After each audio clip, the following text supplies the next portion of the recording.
This place is rich with the sweet scent of flowers. Can we stay here for a while longer?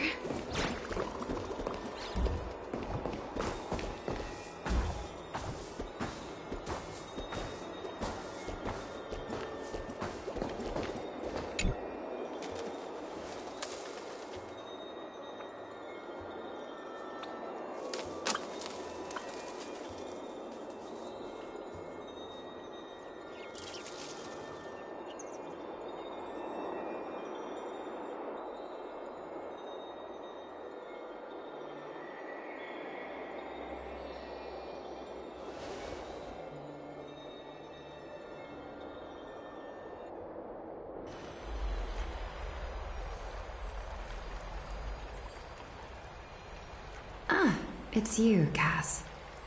I finished the anthology of poems you lent me. Here it is. I thought you'd be too preoccupied to find time for reading.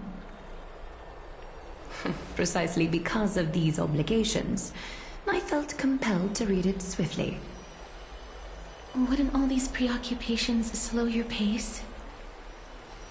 On the contrary, knowing that time is limited can push one to overcome their limitations.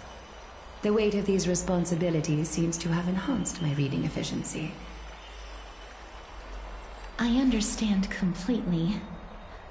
During my time at the Grove, the closer exams drew, the more efficient I became at tackling everyday mundane tasks. Anything but my actual studies. Precisely. As I remember, you and Phainon were both disciples of the new Sporists. I assume that Anaxa's exams were as unreasonable as the man himself, correct? The courses Professor Anaxa taught were Introduction to Alchemy and History of Mythology. And to be perfectly honest, those two courses were the students' greatest nightmares. The history of mythology, taught by the blasphemous great performer himself. I can imagine their fear. Now that I think about it, students would often rush to the podium during class to challenge him on those blasphemous ideas. May I ask, Lady Aglaya, has your relationship with Professor Anaxa always been like this? He openly dismisses people's faith and questions the very justification of the Flame Chase journey. Our positions have been destined to be at odds. While you were studying there, I assume you must have heard of his nickname. Droma Straight and Finery? As I see it, this nickname is more of an insult to the Dromas. Despite his insufferable arrogance, I do hold a certain respect for his nature as a scholar. To remain true to his principles, he is unafraid to stand opposed to the world, and that requires considerable resolve. Anaxagoras' life is almost like a satire. As a Chrysos heir, he refuses to heed the prophecy, while he disrespects the gods. The gods have chosen him. He was indeed chosen by Xerxes. Is something weighing on you, Cass? The golden thread is quivering. I sense there's more to this exchange than idle chatter. With all due respect, I'd like to know what you plan to do with him. In light of his assistance in the battle against the Flame Reaver, I am willing to grant him some time to find a way to remove the core flame. However, if Anaxa decides to make any move that places us in danger, I will not hesitate to take extreme measures. Just as I feared. The Flame Chase journey is the destined path for the Chrysos heirs. Yet he now seems more like an empty shell. Given his strong sense of self-respect, I trust that Anaxagoras will make the right decision. Still, I can't help but hope for another possibility. Perhaps Anaxa will also overcome his limitations, now that he knows time is limited. I understand your stance. Let's continue this discussion another time. But now, let's greet our guest. You're here. Does this mean you're ready to take on Orynyx's trial?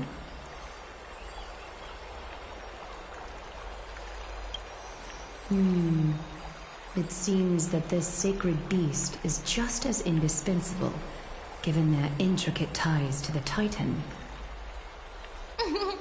Memmy mem, memmy mem mem mem mem, memmy mem memmy mem. Surrendering the core flame is a Chrysos heir's duty.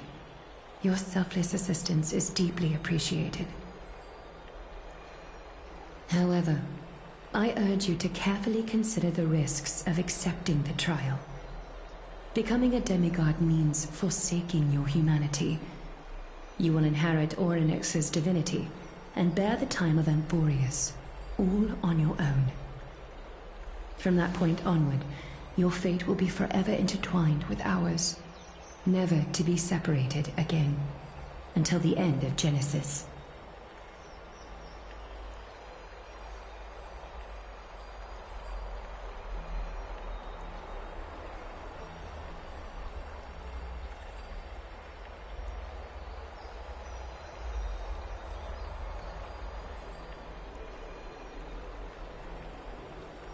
On the contrary, you are the only one who qualifies to attain divinity.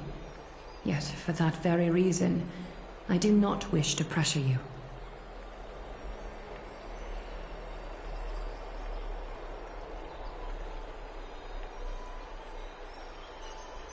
It's exceedingly rare to find a capable Chrysos heir. If this path proves unattainable, I am willing to lower my expectations. There are still many priests of Yanissopolis and their descendants in the city. If I'm left with no other option, I'll try to find someone worthy among them.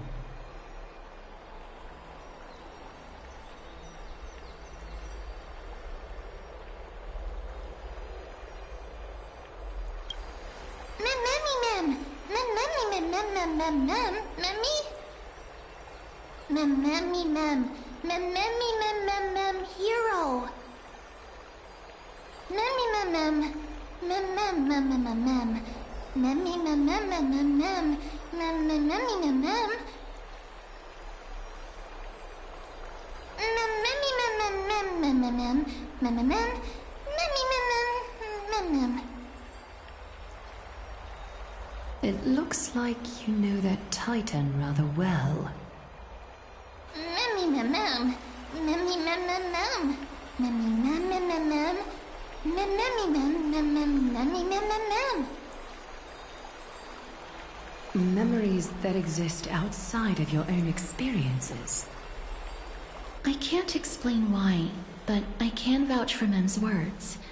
When I was in the Abyss, I heard the Titan's groans, full of pain and grievances, yet without any ill will.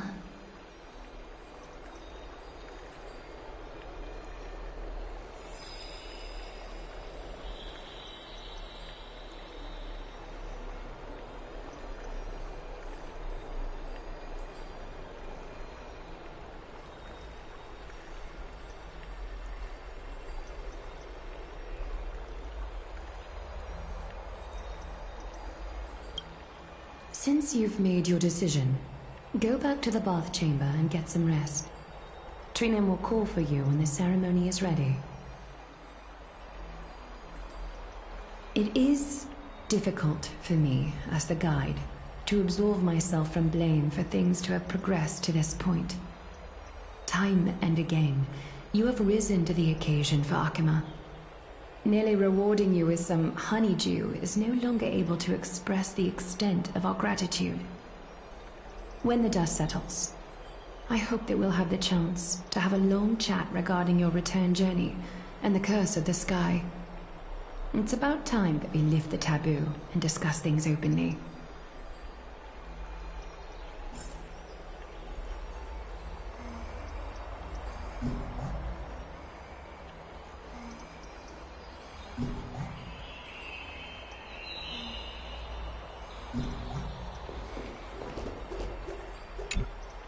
Mister, may everything go well for you and Mem.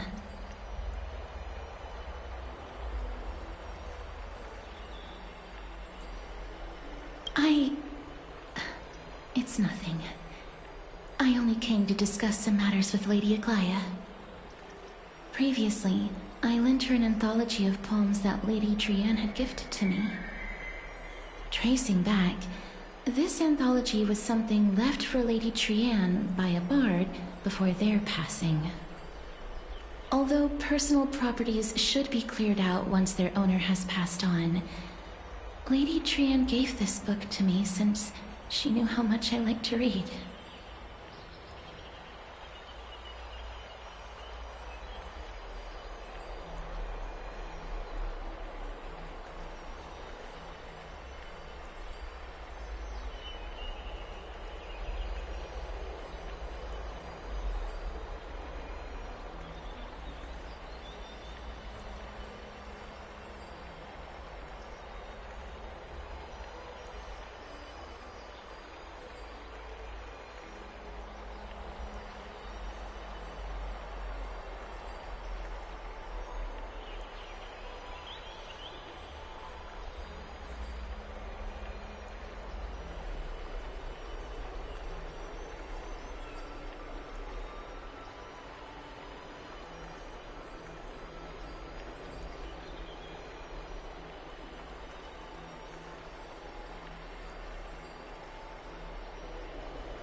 It just contains an allegory. In a faraway land, in a city known as Styxia, a dragon corrupted by the black tide descended one day, swooping upon the city like death itself. It swallowed the princess of the city whole before it was suppressed. After taking down the evil dragon, the warriors discovered that the princess's life had already met its end. Overwhelmed by grief, the queen hired an alchemist to resurrect the princess using the dragon's flesh and blood. However, having lost memories of her previous life, the resurrected princess turned into an evil dragon herself and wreaked havoc on the city. As a result, the prosperous Styxia met its demise.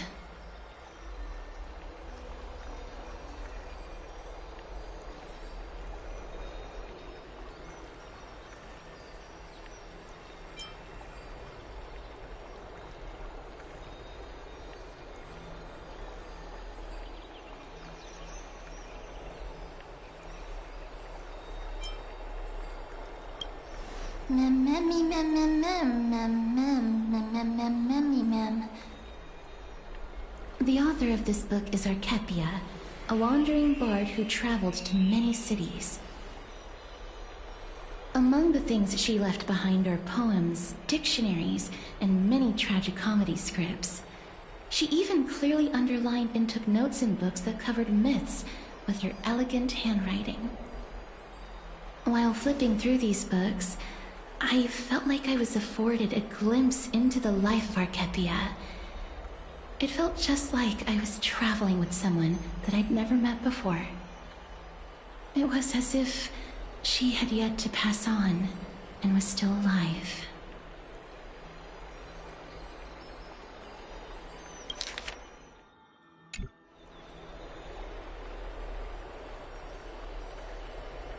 That's right. Writing, drawing, and taking photographs. It seems like human nature to try and leave records of things. Speaking of taking photographs, when I was helping you to take the photo previously, I did not look through the photos in your photo stone out of courtesy. But I'm also very curious about the story of the Rosy Celestial Maiden. Despite having visited many cities in Amphorius, I still understand nothing about the world beyond the sky. If there is an opportunity... Forget it. Let's talk about this in the future. For now, I only hope that you'll be able to complete the trial safely and obtain Orynyx's blessing.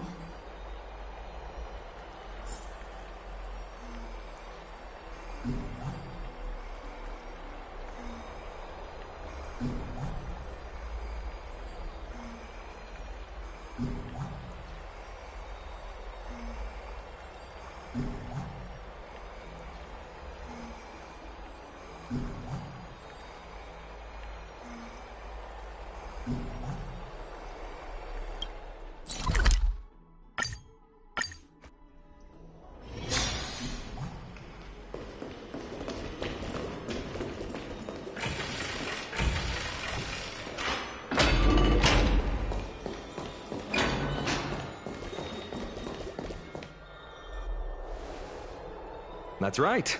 Oh, partner, you're back just in time. This is something that the both of you should probably know.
Good news?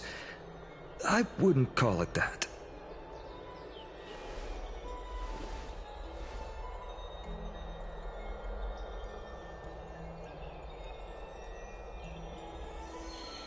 Some background information for you. The Council of Elders is an authoritative body in Amphorius, made up of different city representatives. They hold legislative power over the Holy City, and are in charge of presiding over the Citizens' Assembly held once every few years. This is the most important social event of Akima. It is highly influential, and can even affect what happens to the Flame Chase journey.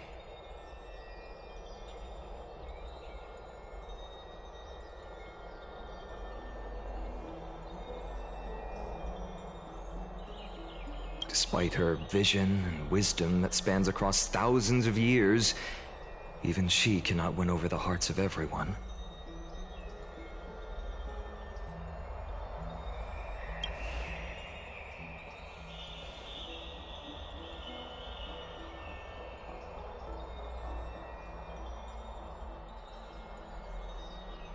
Every 5 to 10 years, the Council of Elders organizes a citizens' assembly at Dawncloud. During the assembly, the representatives will vote on major issues, such as whether the Chrysos heirs led by Aglaia should still hold the right to govern the Holy City, and whether the Titan's conquest should continue.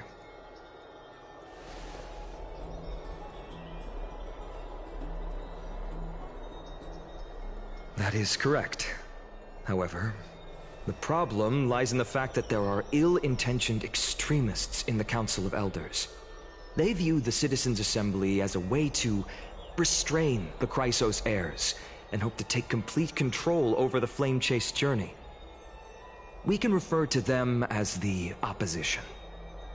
During the assemblies held in the past 100 years, the voices supporting the opposition have been growing stronger in the shadows.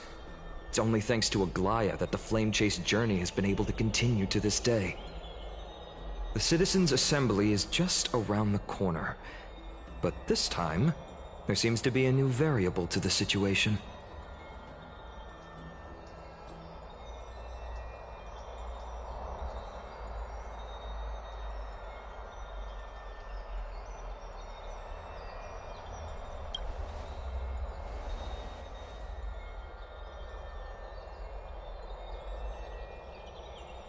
I'm afraid that the Council of Elders might want to take advantage of Professor Anaxa.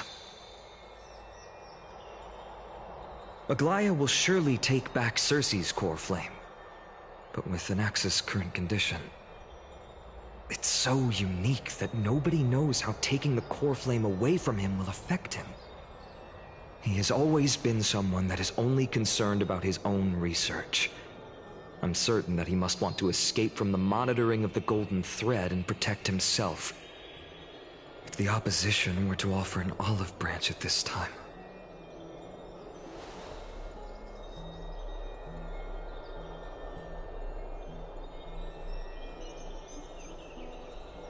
Anaxa has never believed in the prophecy, so technically it cannot be considered a betrayal.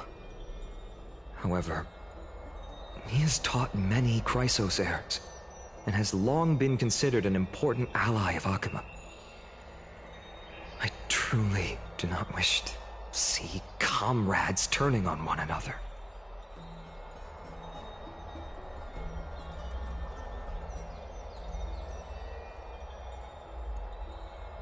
As I believe in his character, I plan to plead with Aglaia and try to buy more time for him. Then, the greatest way in which you can help is for you to know what I am fighting for.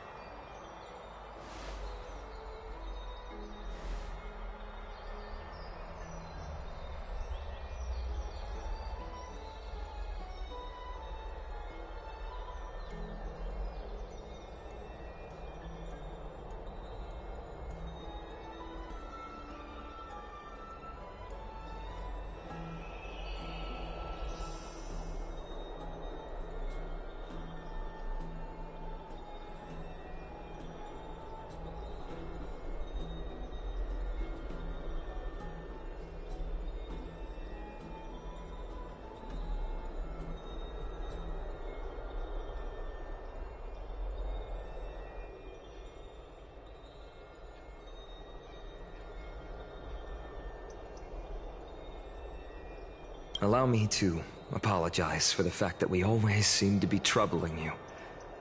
I hope that Orynyx will show more benevolence and be more accommodating. I remember that they seemed quite fond of you back in the Abyss. Go and rest and regain your strength. We'll meet at the Vortex in a few days. Oh, right. You can read this scroll if you want to find out more about the Council of Elders and the Citizens' Assembly.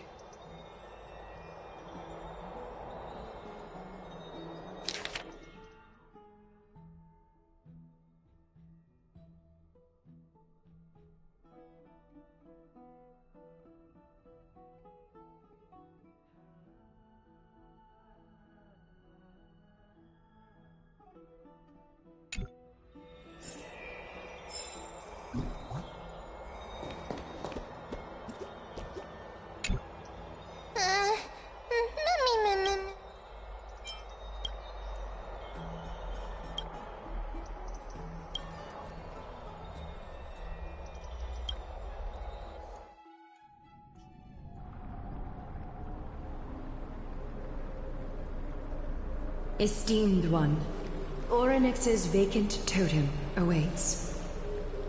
If you have already made your preparations to become a pillar of Amphorius, please, step forward.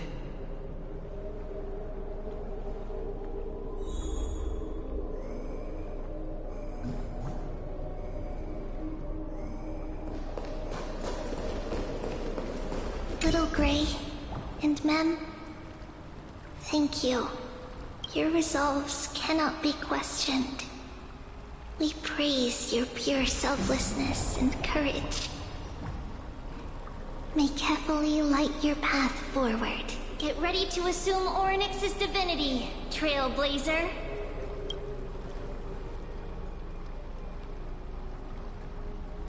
The divine position of Orynyx has already been vacant for some time. We can feel the space of the trial closing. As there isn't much of their soul left, we'll have to complete the ceremony before their soul completely dissipates.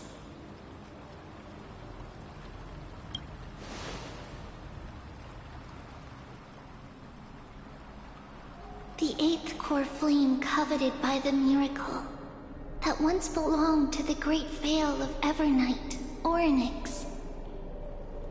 It shall now be returned by the 2 elected heroes of the Chrysosairs. A traveler who is upright and courageous, and a sacred beast that invokes miracles. Who? Mem. Both of you, please, come forward.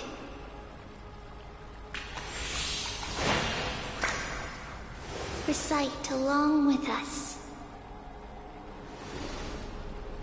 O Majesty of the 12 Titans, pillars of the world, we seek your divinity to mend the rifts of the world. Fill our bodies with blood of gold, till we wither in willing service to the prophecy.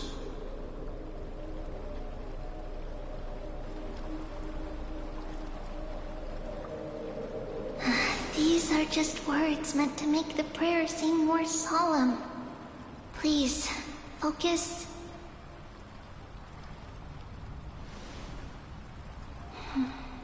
And surrender the core flame.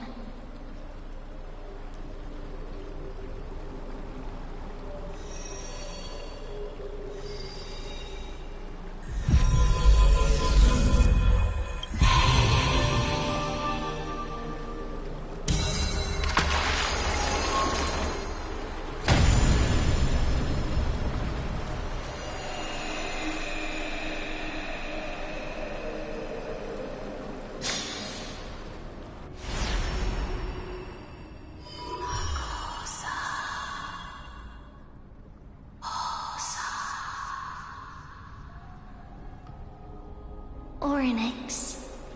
Their soul has been waiting for a long time. Perhaps they're also quietly waiting for the arrival of their successor.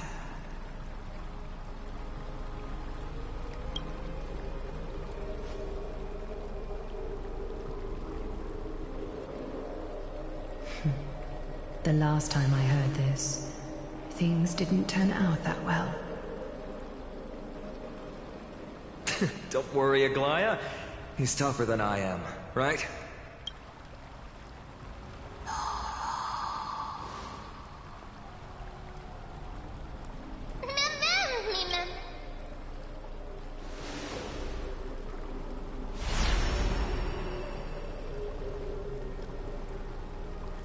Traveler from beyond the sky, let us pray that the Titan acknowledges your worthiness.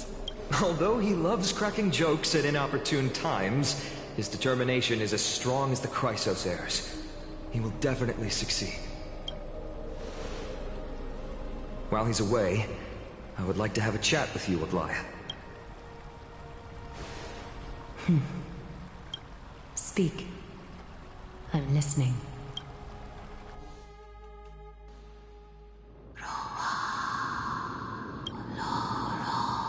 Slap, slap! Wake up!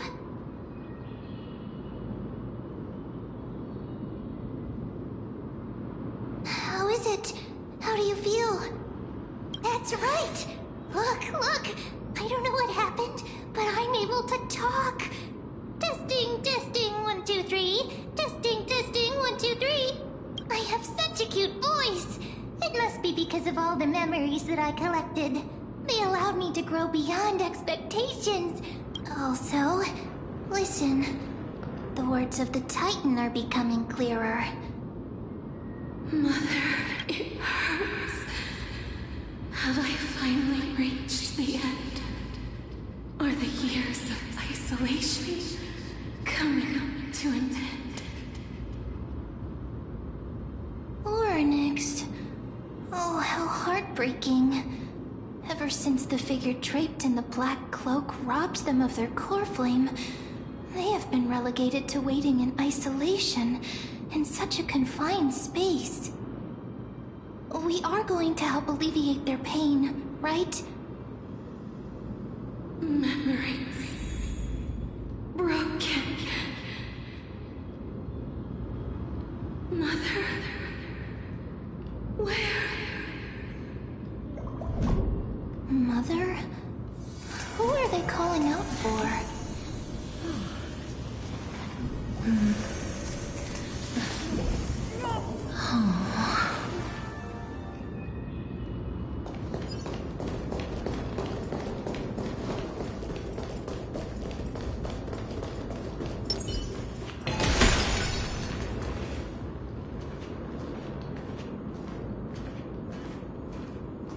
You. It's you. I remember you. Skyfather has gazed upon you. Mother is calling for you.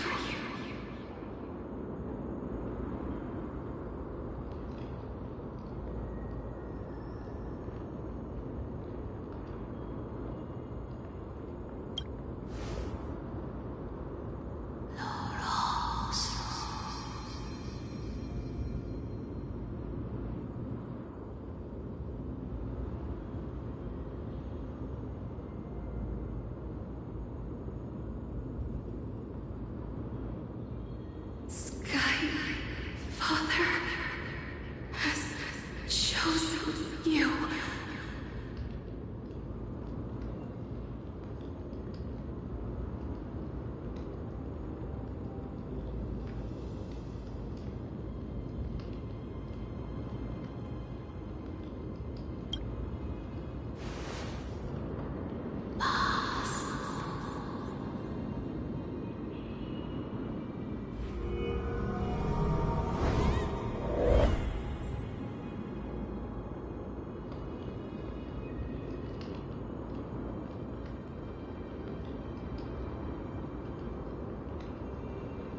Mother is no longer responding.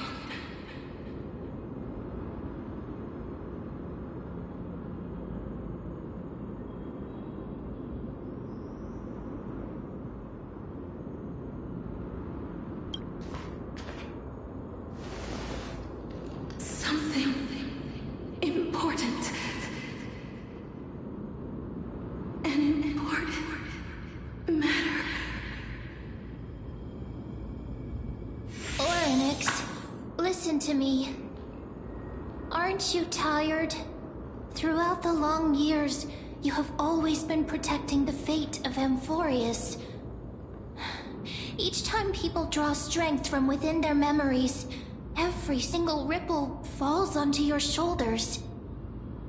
There's no need for you to bear this any longer, Onyx. From today onwards, someone else will bear time on your behalf. This is why we have come. Freedom. Freedom. I want freedom. Oh, poor child. Everything will be fine. Let us help you. You can have a good rest now.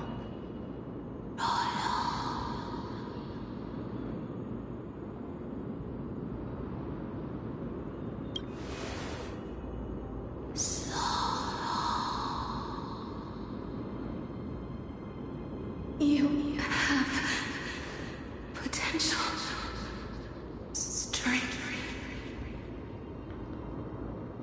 willpower, powerful, and tenacious. But you lack something. Just one thing. Lacking something. What is it?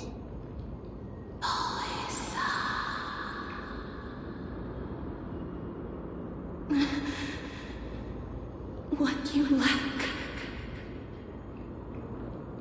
is a future.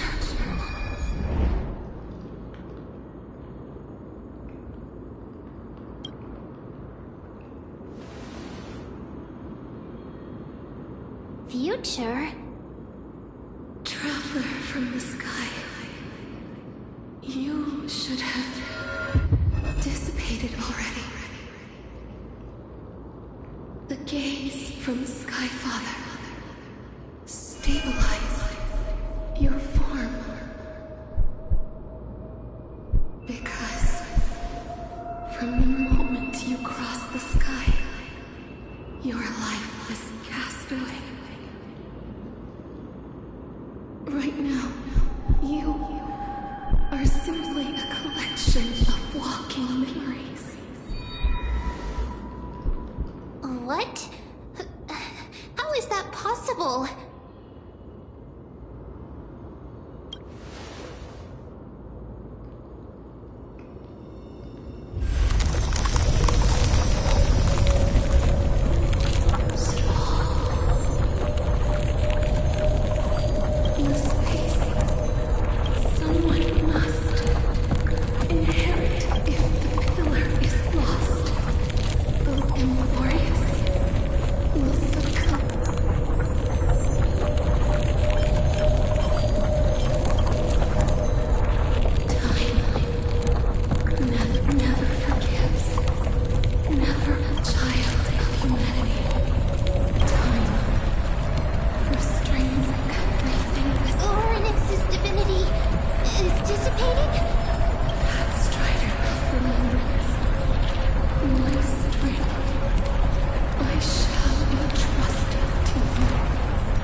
all right? I heard you two talking about Thanatos. Cass is also very concerned about the warning. She has left the vortex and returned to the garden. Shall we go and look for her? Thanatos is the Titan that Cass has always been looking for. Regardless of whether there are any clues, there's probably no one else that understands death better than her. Oh, right. There's something that I have to tell you. The Chrysosaurs already know everything that has happened to you. I was too worried, so I told them everything. Please don't hate me, okay? Nice.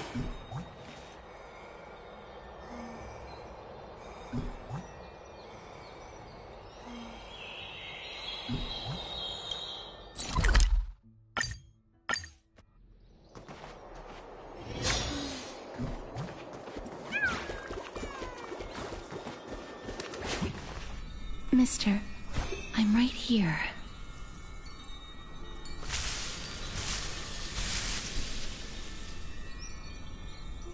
Please stay there and slowly turn around.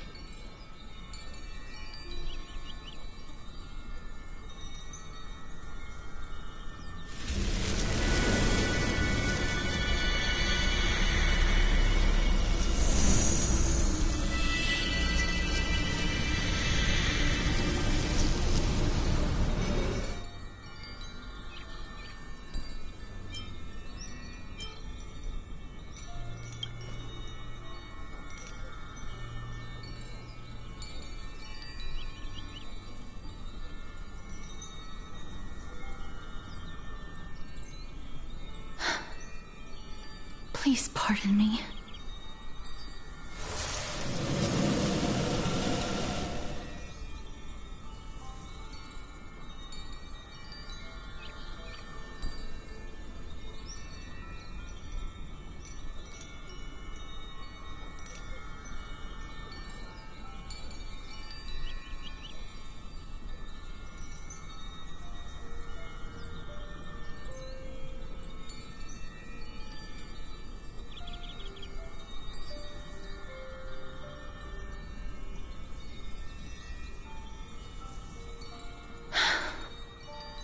Just as I expected.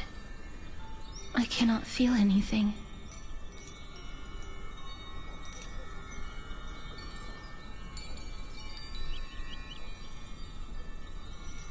Back at the Grove, I was puzzled as to why you were not affected by my curse.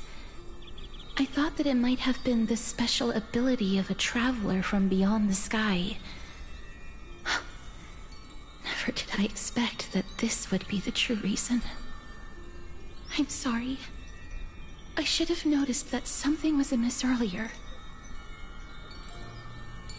Mister, if my abrupt behavior just now offended you, I hope that you can forgive me. I'm just thinking, if your soul has really left your body, as a mortician, I might be able to trace where it has gone to. Cass, did you find anything? My apologies. Not as of yet. Perhaps I have overestimated my capabilities. But, Mister, would you be willing to let me try again? This time, I'll increase the area of contact slightly. Perhaps the result might be different this time. I have never touched the living in this way before. If my actions are in any way disrespectful, I hope that you can forgive me.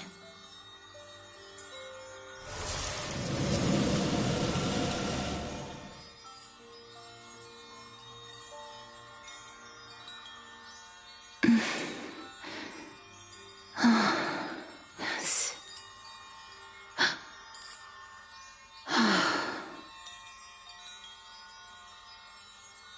I seem to have caught a glimpse of something. Your soul is currently roaming someplace and cannot find a way to escape. But perhaps it might not be a bad thing. If your soul is still wandering around, it means that we still have time. We have a chance to find it before the fingers of Thanatos sweep everything away. Clues. Just a few more. I need more guidance. The connection has been severed. With my strength, I'm not able to trace it. It was me. I was a little too hasty. Don't worry, mister. Although we currently have no leads, I will do my best to search for the whereabouts of Thanatos, bring back their core flame, and personally return to you the life that you have lost too soon. I know that I'm lacking in confidence, but I hope that you can keep this promise of mine in mind. Before I manage to deliver on this promise, please do your best to hang on. Amphorius needs you. Lady Aglaia and Lord Finon are currently discussing some matters in the paths. They're worried about you too. If possible, please go there and let them know that you're well. Although, I don't actually know whether your current situation can be described as well. Also, please accept this Styxian fable. Reading can help one to focus and relax. I hope that reading this can help tide you through this difficult period. More and more species are disappearing.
They're here.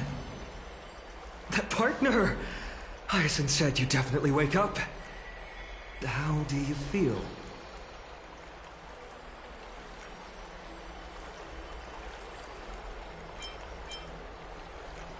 Well, at least you look no different from the living.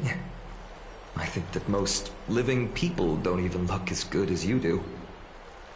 You've completed the trial of time, and I have to admit that the process went better than I expected. Even in the end, that Titan's heart still showed a soft spot for humankind. However, I never expected that two people who have cheated death would appear in Akima at the same time. That's what we have been talking about. Mighty has been in Akima for such a long time, but has no one thought to study his indestructible body? If there were even any minor breakthroughs, we wouldn't be as clueless as we are right now. Many have had this idea, but so far there have been no results. If it were successful, Thanatos wouldn't have disappeared without a trace. Nevertheless, now is not the time for us to give up. At the very least, we can still see a glimmer of hope. Cypher. If anyone in this world knows the whereabouts of death, it would be her. I'll try and get her to return to Akima, but do be prepared for a less than ideal outcome. Please understand that throughout the history of Amphorius, no one has ever managed to escape the clutches of death. At the end of time, Thanatos silently awaits all.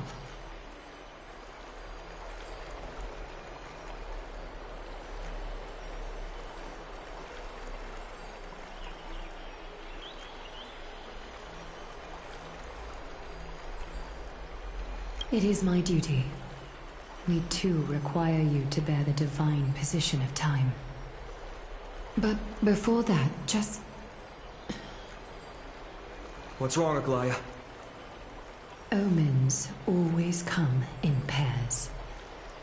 A tiny air current will eventually brew into a storm that tears the sky apart. It's Anaxagoras. He has initiated contact with the Council of Elders. In the end, it has still come down to this. I earnestly hope that your assessment of him is accurate, Finan. Otherwise, the efforts of my teacher and I of the past millennium might be reduced to dust because of that great performer.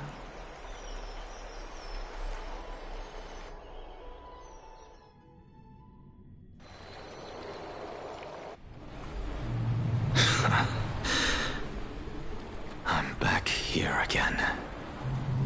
I remember this dream. This realm is covered in a silk-like fog, and the land is barren and harsh. The crowd of travelers leaves tracks everywhere. Hey! Excuse me! What is this place? Where in Amphorius are we?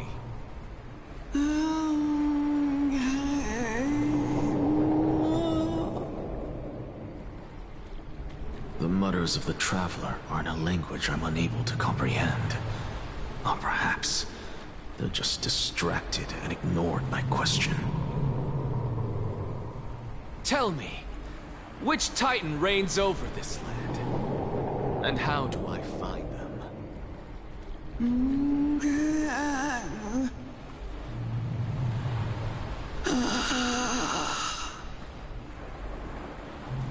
Hand of Shadow. Hand of Shadow Thanatos. Could this possibly be the Netherrealm? Not Netherrealm. Then where is this? River of Souls? The outskirts of the Netherrealm? Are you heading downstream toward the Netherrealm?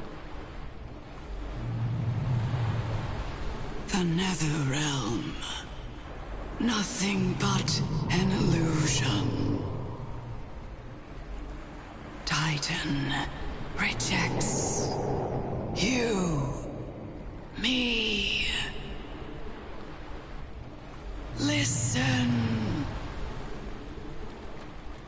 What? The Traveler lifts their wrinkled fingers and remains silent. I look in the direction they are pointing and listen closely. There. A massive shadow brought the sound of rushing tides. The sound of tides. I can hear it.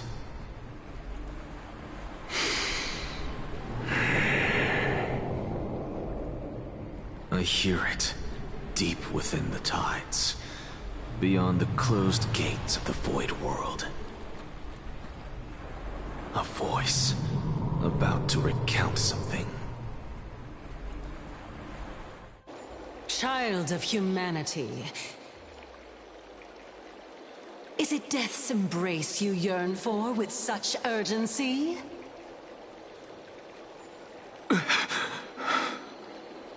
Oh, you have awoken. Welcome back to the mortal realm. Your consciousness is dissipating much faster than I expected. Ultimately, it seems like the Titan's core flame is incompatible with a mortal body.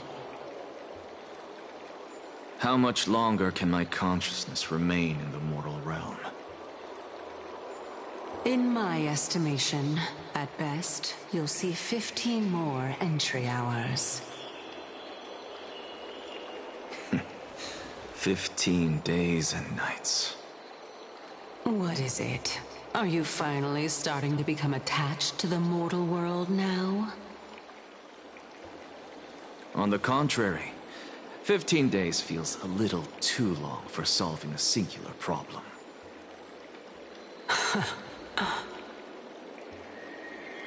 Stop giggling. It's time for us to go. The messenger from the Council of Elders is almost here. Let me ask you one more question. Are you really planning to betray Aglaya's will?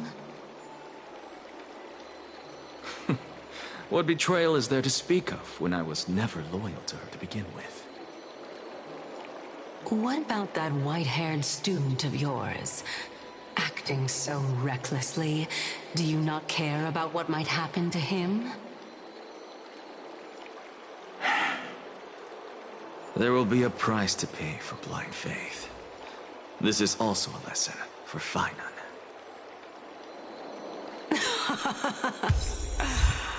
You truly are a strict teacher. Of course. This is how I've always been.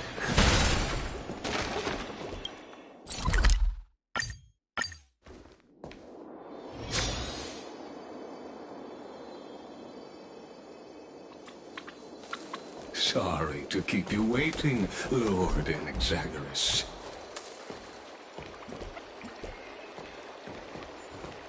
It's been a while, Lord Inexagorous.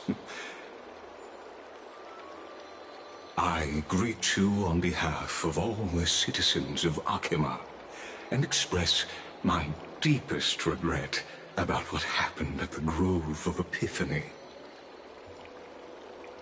It's you. I never expected that you would personally come and meet me.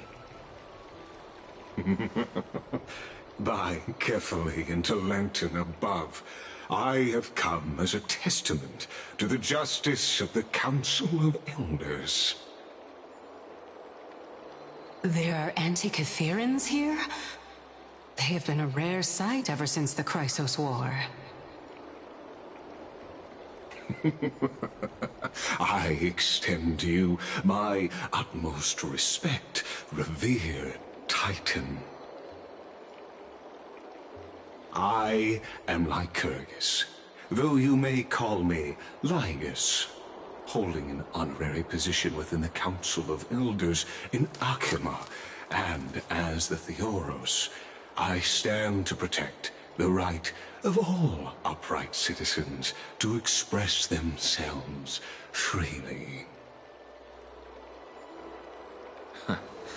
You can see them too? You know about us.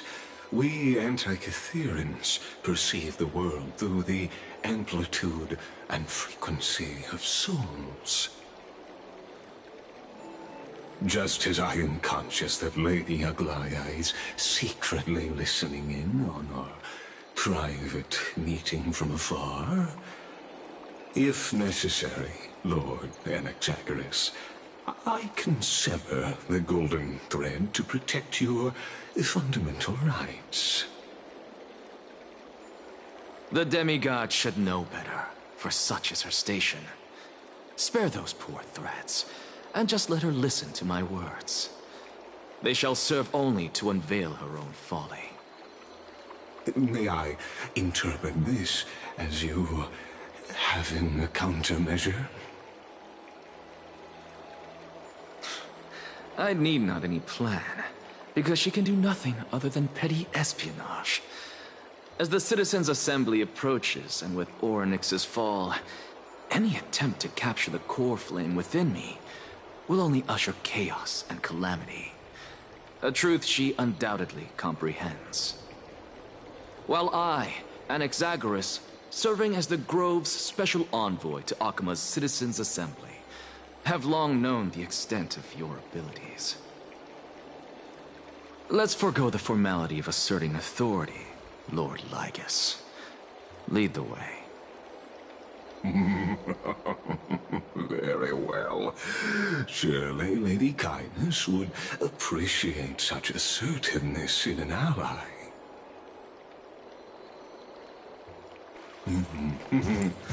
She's been waiting. Follow me, please.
Is there something on your mind, Lord Anaxagoras? Nothing, really. It's just a question that I contemplate every time before I ascend to Dawncloud. For the Titans, does the falling equate to death? Ah, a pondering truly deep. Time is on our side. Do you mind sharing your reflections with me? While all living beings must ultimately face their demise, Kefali has yet to meet theirs. Their journey continues unhurriedly along this long path. Are you suggesting that Kefali may not have truly passed? Yes. For dying implies an ongoing process, an action, whereas death signifies a static state, a definitive termination. In contrast to mortals, Titans exist on a grander scale of space and time, thus elongating their passage into death. The notion of their fall is but a misinterpretation born of mortal ignorance. Ah. An intriguing concept, albeit challenging to substantiate. After all, Kefali has maintained a profound silence ever since the era Arasa, while scholars and priests alike have conveyed the message of the gods' imminent fall. Perhaps the gods in their arrogance deemed it beneath them to reveal their perspectives to mortals. Could you elaborate on your statement? Circes, the kin of the Skyfather as recounted in myths, now resides within my brain. Were I to inquire, Kefali would have no cause to refuse. Oh. That very well could be true. But what if the world-bearing Titan still chooses to remain silent? In that case, the myths crafted by the people of Amphorius are nothing more than pitiful jests. It's worth a try. I believe, and I'd love to witness the fruits of your theory and the change it may bring to this imperiled world. Because I completely concur with you on this aspect. If the Titan has indeed met their end, any response from them would be impossible.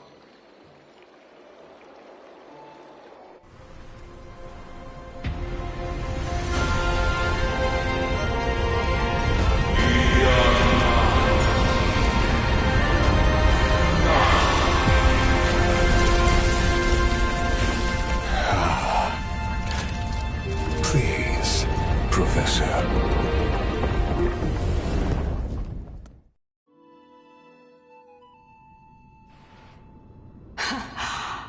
The children of humanity have indeed created a spectacle.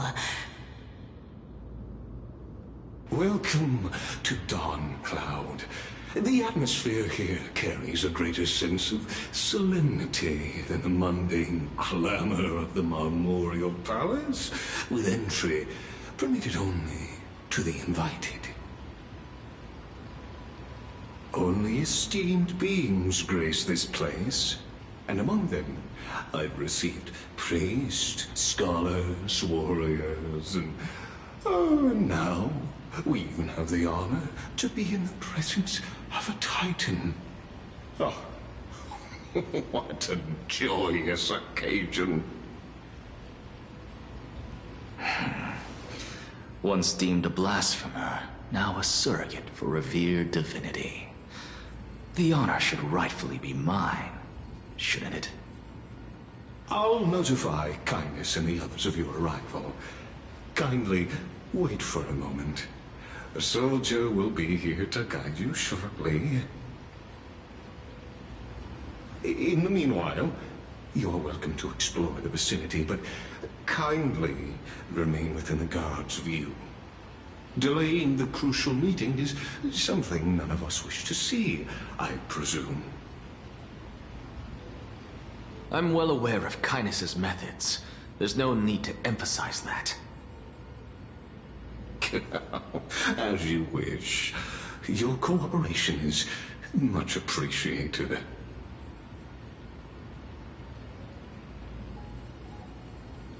Alas, I had hoped for a brilliant plan from you, but it turns out you just left one cage to enter another.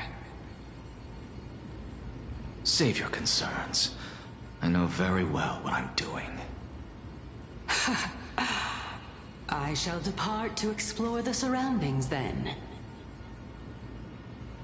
Now that I look around, I wonder if there are any murals bearing my portrait around here. I'm quite intrigued to see how the children of humanity beyond the grove perceive another Titan. Off you go. I won't be joining you. This Titan appears to be quite at ease. I should investigate the Council of Elders' recent activities first. Be aware, I can hear you perfectly well from here.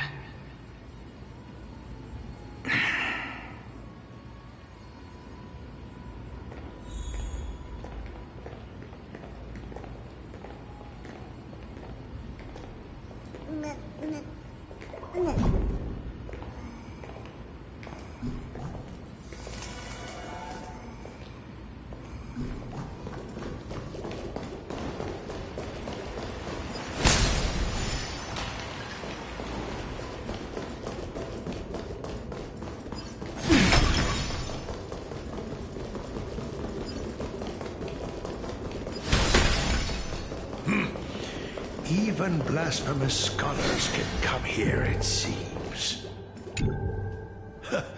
Anaxagoras, I thought that you had died to the Black Tide, just like the other scholars. As Kephales's priest, are you not aware of the decorum of respecting the dead? Surely you jest. You blasphemous heretics are not worthy of respect from the Supreme Being. Let me remind you that you're currently in Dawn Cloud, so you'd better keep your deranged language to yourself. I am no longer that altar servant from years ago, who could only acquiesce to the commands of others. Now, I have plenty of ways to deal with people like you. I'm not sure whether I should laugh or cry right now. I can't believe that a follower such as you could have been made by a creation Titan. As I see it, a dead Titan can't provide you with this level of confidence, right? Then who is it exactly? Could it be Kindness? You. Seeing how fond of you Elder Kindness is, I shall let that slide for now. Leave immediately, and don't impede us from receiving the Supreme Being's blessings. Seeing as we were able to hear of this matter from the mouths of others, it seems that Kindness is indeed quite sincere toward us. Perhaps this affair will proceed smoother than I had anticipated. Oh my, what a thrilling confrontation. As expected of one of Kephales's followers. Are you praising or insulting him? Praising him, of course. As a believer of the god of deliverance, it is only natural that he detests evil. Didn't you hear me? I asked you to leave. Go as far away from here as possible. Don't mutter to yourself like some sort of madman and disturb my meditation.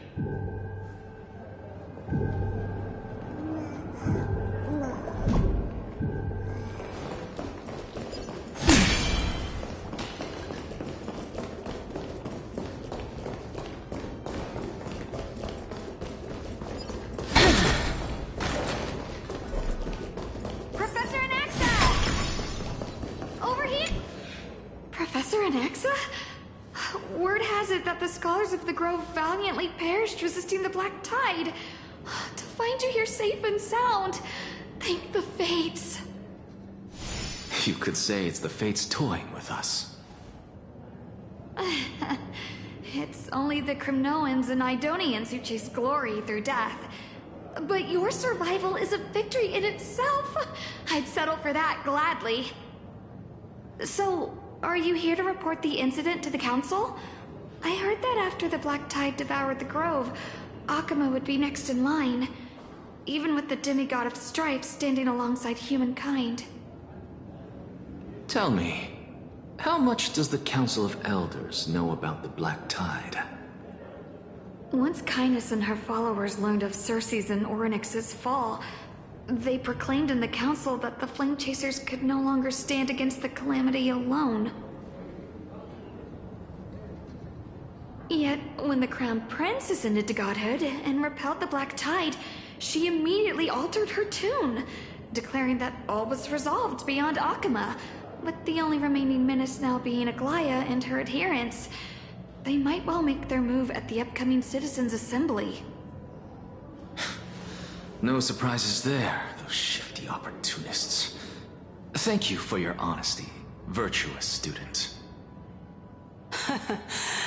Being an opportunist could very well be a facet of wisdom. Shouldn't you be searching for murals of yourself? I've had enough of your prattling. I was really curious to see how you would find the middle ground between both factions, so I came to listen in. But it seems as though this Kynus is much more ruthless than Aglaya.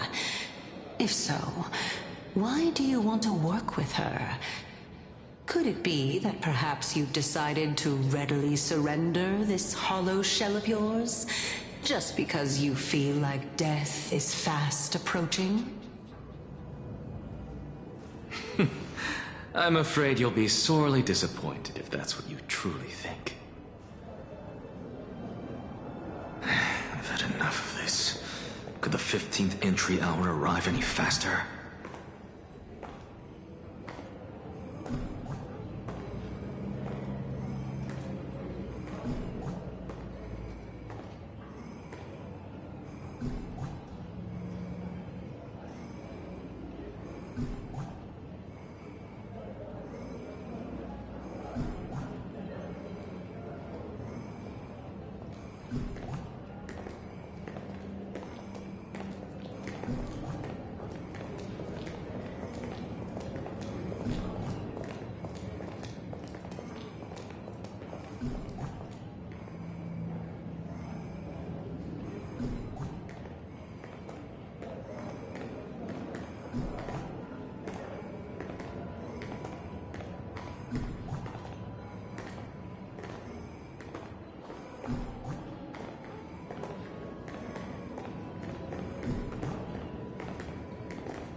My.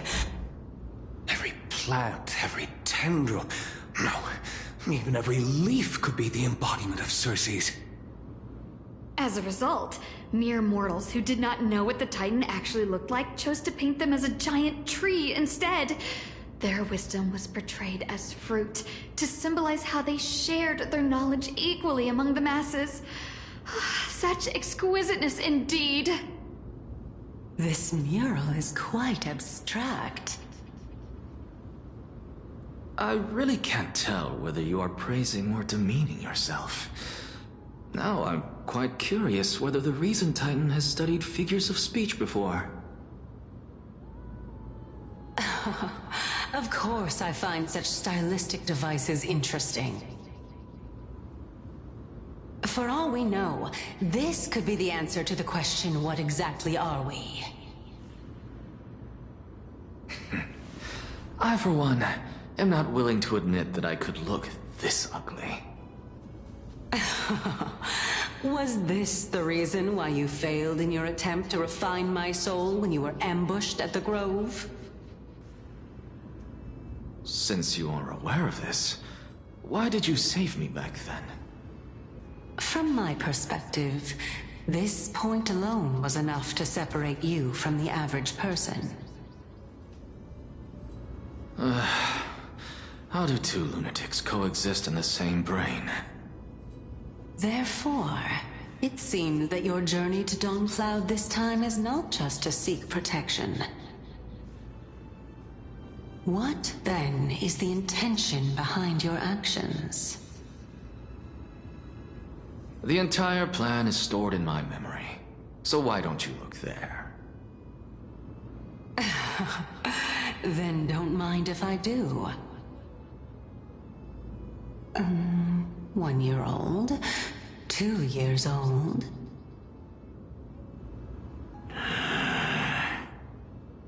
Oh my!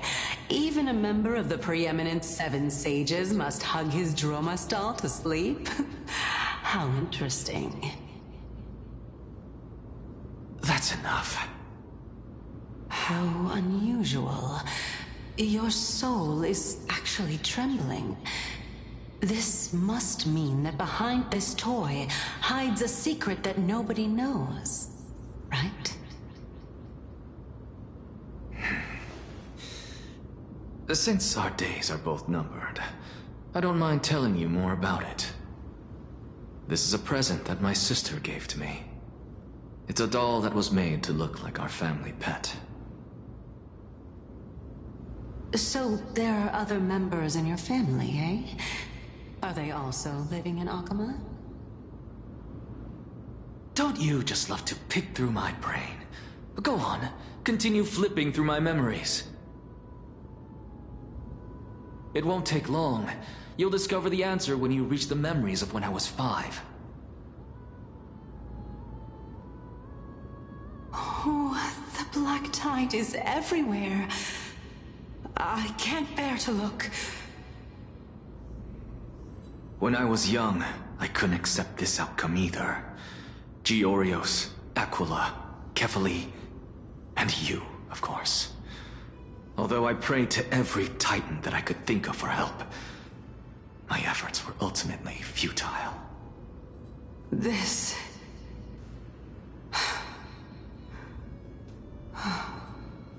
Could this be the inception of your research into alchemy?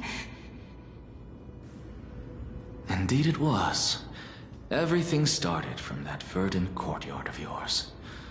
When I was pursuing my education there, I naturally also came to learn of the Thelisis's theory as well.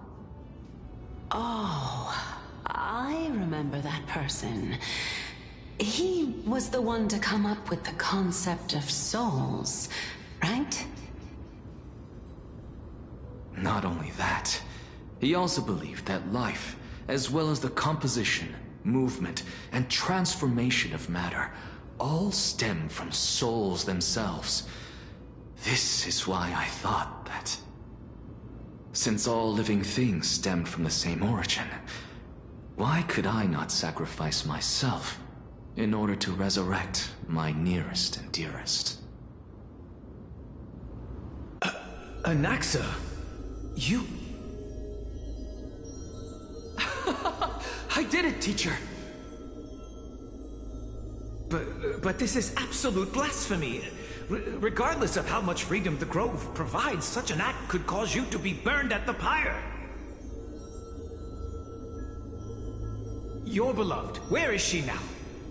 Send her away from the Grove at once, to a place where nobody will ever be able to find her. Otherwise, the both of us will be judged by the Council of the Seven Sages. Calm down, teacher. My sister, she's still not in the mortal realm, even to this day. What do you mean? It was naive of me to think that I could snatch the deceased from Thanatos' grip by merely sacrificing one eye. Equivalent exchange. All I received for that price was but an opportunity to see her for one final time. Nothing more. Oh. Let it go, Anaxa. As one of my best students, I cannot watch you go down the wrong path without doing anything to stop it. Never do something taboo ever again. Don't disappoint the deceased, and never harm yourself. If you can do that, this classroom will still be yours, and you'll have a chance to live out your own life.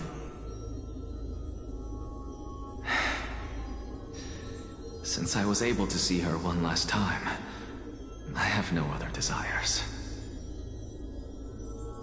You're right, teacher.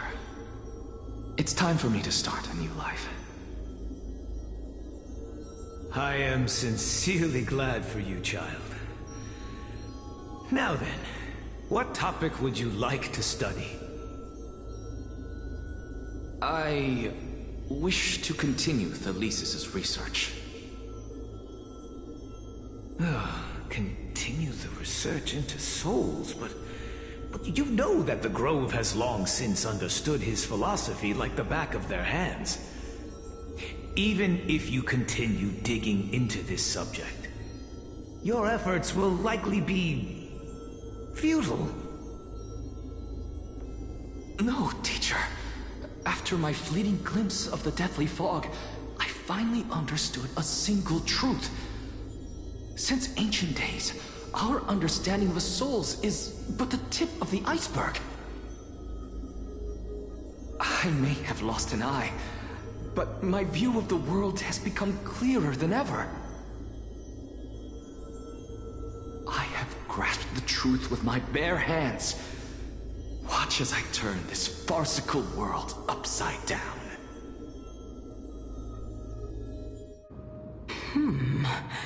Who would have thought such a secret lay concealed beneath that hefty eye patch of yours? However, this story doesn't seem to be connected to your plan. In fact, I'd say that they aren't related at all. The answer lies within the tale. If even you cannot understand it, perhaps you should relinquish the divinity of reason to me. After all, it'd be a waste for you to hold on to it. My story ends here. Now it's time for you to tell me your secret. After all, this is what equivalent exchange means, correct? As expected, you laid a trap for me to step into. Unfortunately, even if I was willing to talk about my past, I may not know more about it than you do. Oh? Are you saying that the renowned Reason Titan is now admitting a lack of wisdom? Your followers are going to be sorely disappointed by this. Child of humanity, remember this. Being cognizant of one's ignorance is the greatest wisdom of all. Now I understand. No wonder you asked me to answer your random, nonsensical questions. Not only that, you're the only one who can shed light on my query. As the saying goes, onlookers see most clearly. Is that so? Lord Anaxa. I saw you muttering to yourself and was wondering whether you were caught in a delirium of reflective thought. I'm sorry to interrupt you, but time is of the essence. I have a message from Lord Lygus. Lady Kindness has met up with the Council of Elders and is awaiting your arrival, so please depart forthwith.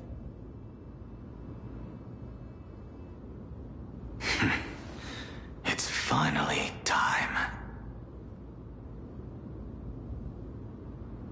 Carefully. The one who created the world, and the one who bears the world.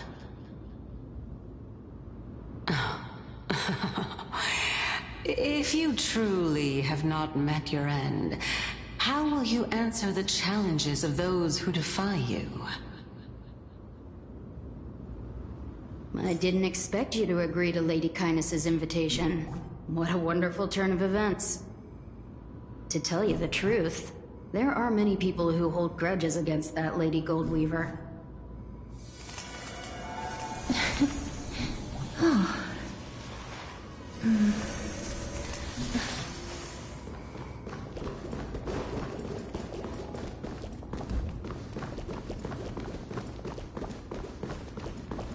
Isn't that the dromas draped in finery?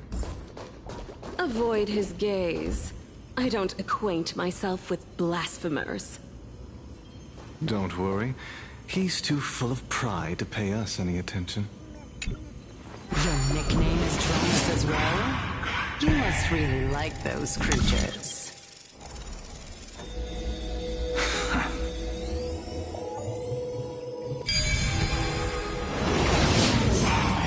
A student of Empedocles? I hear that his views run counter to the Venerationists. This is what being a scholar is about. A collision of ideas only occurs when there are differences in beliefs, and it is such collisions that lead to progress. Yet, in my view, there are only right and wrong perspectives, neither of which can coexist with the other. Welcome to the Demigod Council, esteemed guests. Lord Anaxagoras, I've heard so much about you.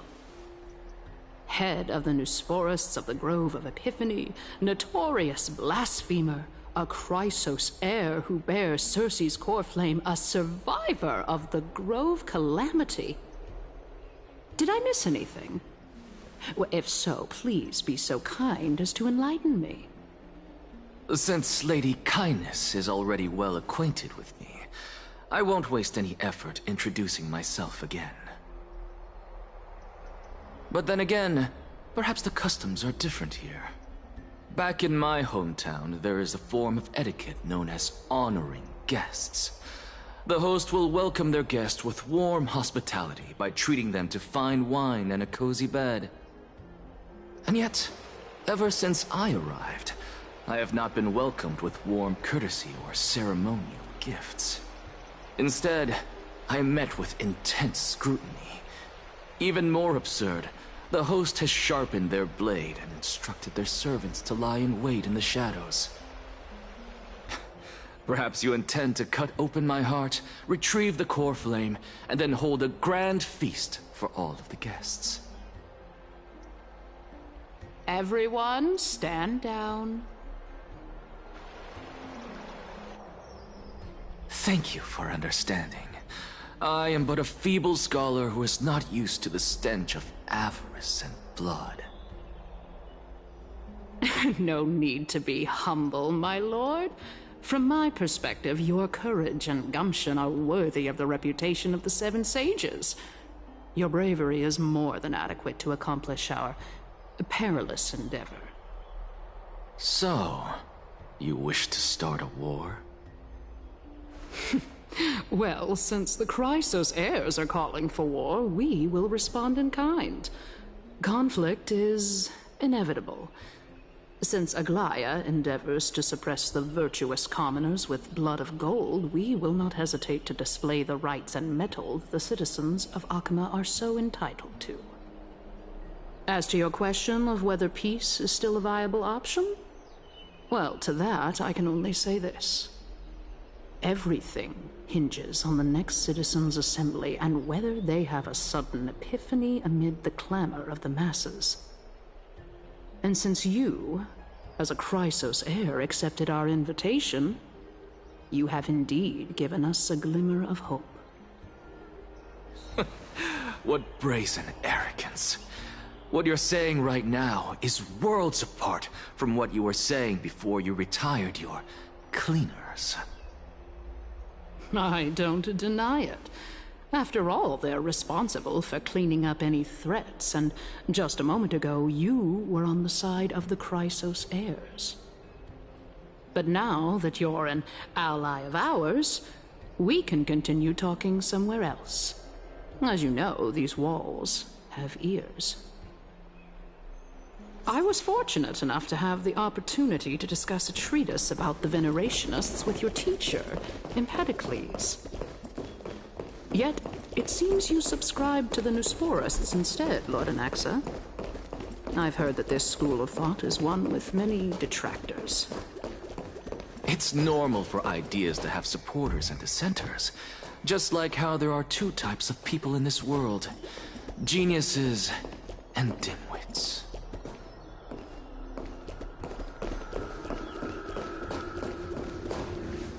Welcome back to the hub of the Demigod Council, Lord Anaxagoras.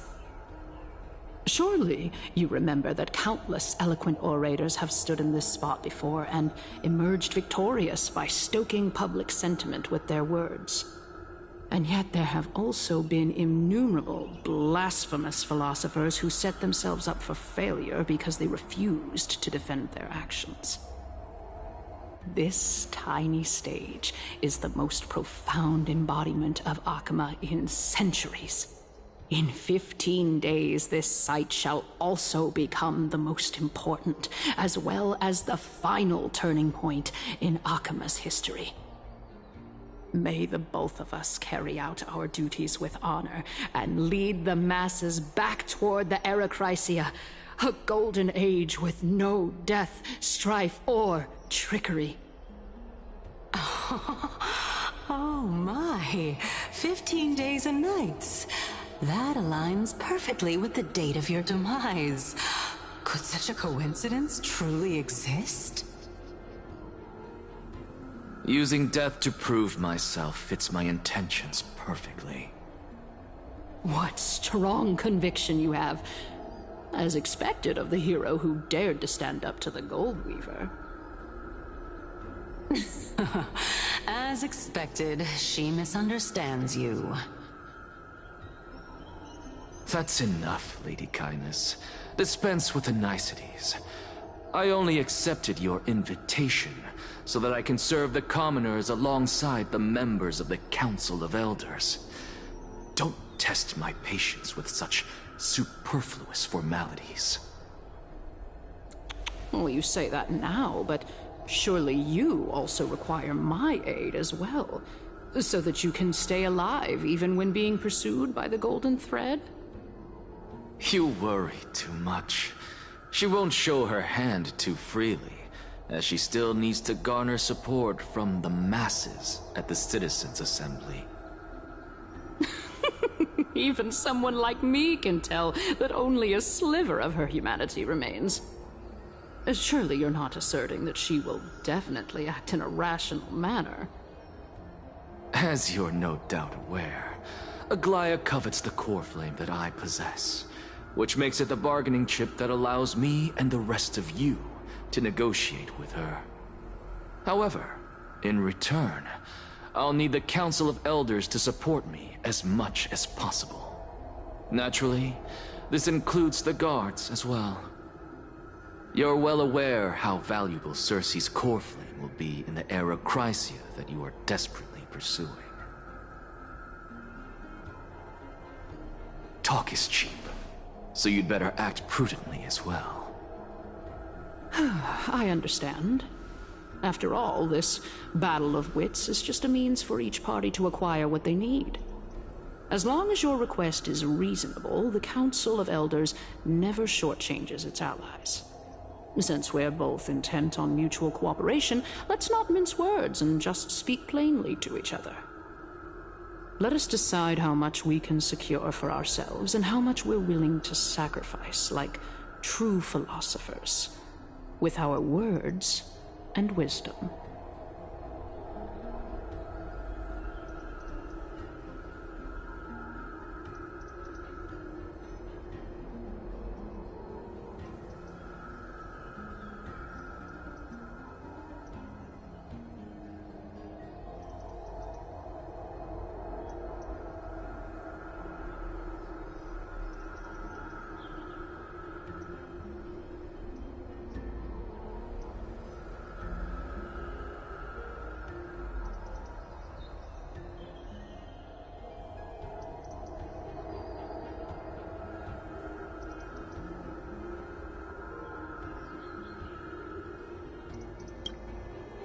Continuing from the earlier topic, let us discuss our common enemy, Aglaia.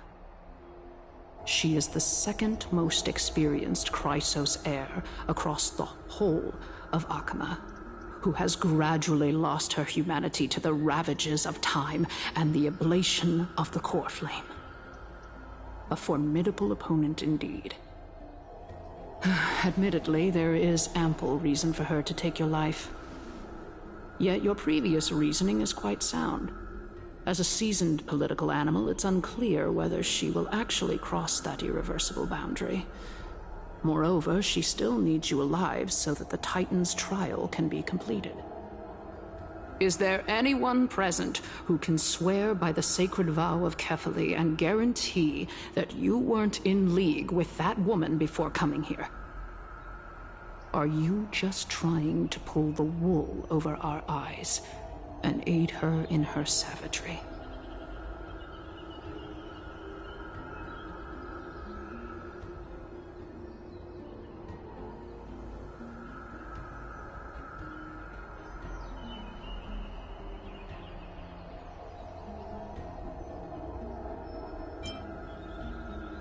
If Aglaia required a suitably intelligent Chrysos heir, then I'm the best fit for her needs.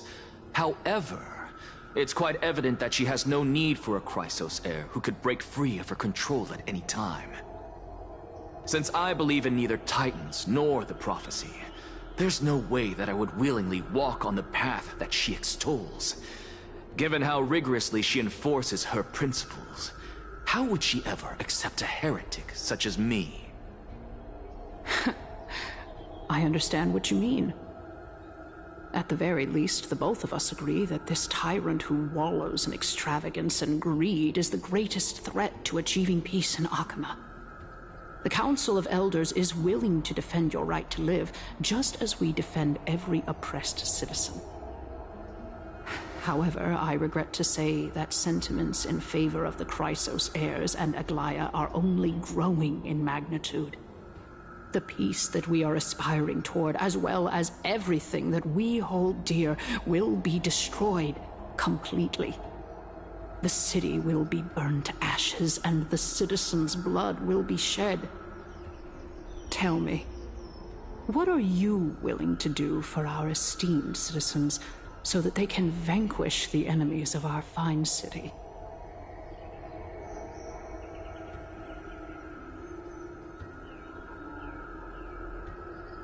Although the circumstances are rather unfortunate from an objective point of view, it is an undeniable fact that ever since the Grove was attacked, I have become the de facto leader of the Grove.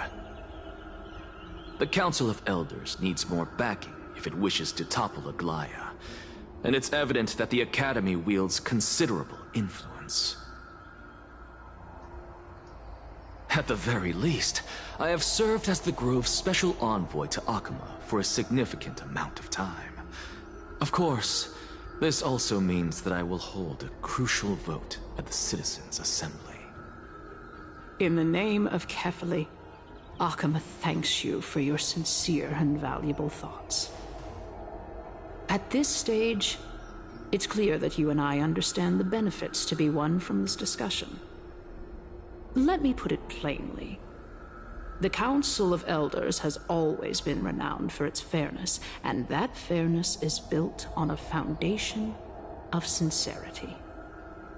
The Council of Elders has vowed to all citizens of Akaba that it will always remain loyal to them. As for you, my lord, how will you guarantee that you will be able to live up to such earnestness and will not betray Akama's indomitable citizens when the opportunity presents itself? Just as you now betray Aglaya when it suits you.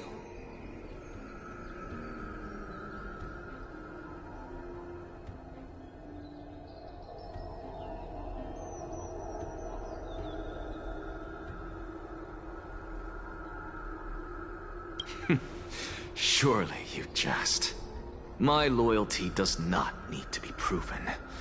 The fact that the Council of Elders is asking for proof of my loyalty is itself akin to a form of betrayal. I am incredibly honored to have witnessed the both of you bury the hatchet in a civilized manner. However, I am afraid that I must interrupt for a brief moment. As the Theoros, I have observed the following. Lady Aglaya, the Goldweaver, is currently on her way to Dawncloud. Oh. Well, I do believe that we might have a slight overabundance of guests today. Feeling dissatisfied, Lady Kindness? Despite the Council of Elders' lofty residence on Dawncloud, it must still tolerate the whims of the Chrysos heirs. So you were holding back just now. Seems like you are better at playing this game than I. In any case, I'm glad that she's arriving here. So tell me, Anaxagoras, now that you're an ally of mine, if Aglaya were to demand that I hand you over, what should I do? You can do as she says. Tell her that the Council of Elders merely wished to chat with me and had no intention of offending her. However, by doing so, the authority of the Council of Elders will be as thin as papyrus that has been soaked in blood. Not only can it be destroyed at the slightest touch, but the Council will also lose possession of a valuable core flame. No, more like 2 core flames. After all, at the next Citizens' Assembly, that young lady who is synonymous with death will also be standing on our side. Oh? How can you be sure of that?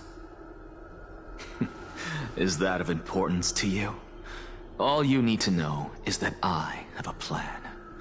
In my opinion, you should be more worried about the impending threat. If Aglaya can seize me in full view of the masses today, she could also dismiss the entire Council of Elders in one fell swoop tomorrow. If that happens, the discussion that we've just had will turn into an utter joke instead. Is this the outcome that you wish to see, Lady Kindness? Fine. I will handle this matter appropriately. But you do best to remember this. Fool the people and karma will be on your tail. I'll overlook it this time, but don't count on there being a next time.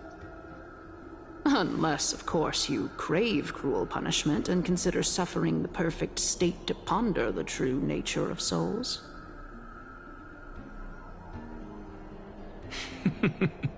Well, what do you know? That happens to be one of my rare talents. We shall see, then. Ah, I've got to say that you've managed to really impress me again. But shouldn't you be going after more? Dying to know what I'm after, hmm? I mean, I'm the reason Titan after all. It is in me to ask and seek answers. Easy there. You'll learn the answer soon enough. I didn't bring it up with her purely because she doesn't have the means to give me what I truly want. It's as they say, onlookers see most clearly. The true masters of Dawncloud have always been the Theoros, who watches over everything.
unexpected visitor.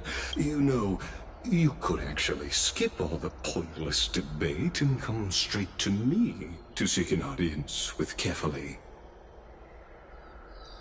I have no reason to refuse. You may not, but kindness has. Whoever gets hold of Kefali's core flame will get to... She's wary of me, so naturally I had to get... In my view, are you still willing to let him pass, knowing this? Yes, very much so. All living creations are always free to... How convenient it is to be able to hear what they say. It is truly my honor to... Please, go ahead. Oh, a bygone myth tells of an occasion where Kefali once answered their followers' questions on the peak of the holy mountain. Their followers have since believed that scaling this titan cliff is one way of being with the god. Hear that? It's not every day that you get to climb a mountain with Circes. You should sing me a hymn of praise. Titan hymns are beyond me.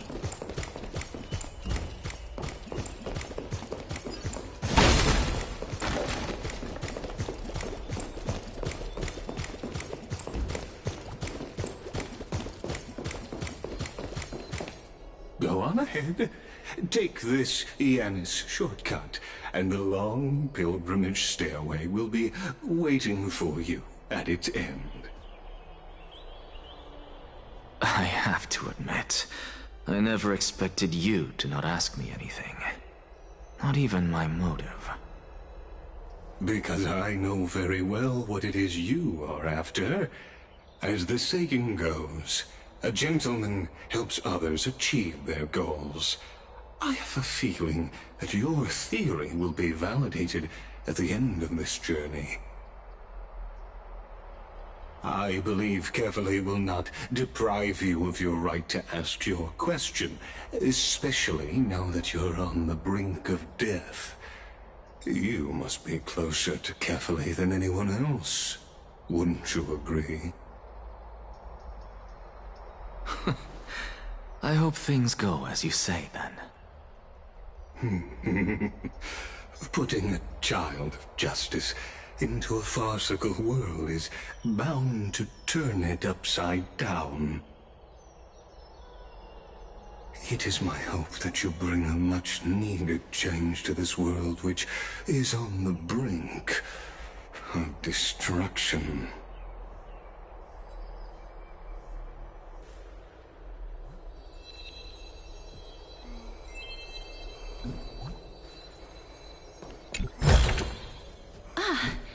Make sure you keep it safe.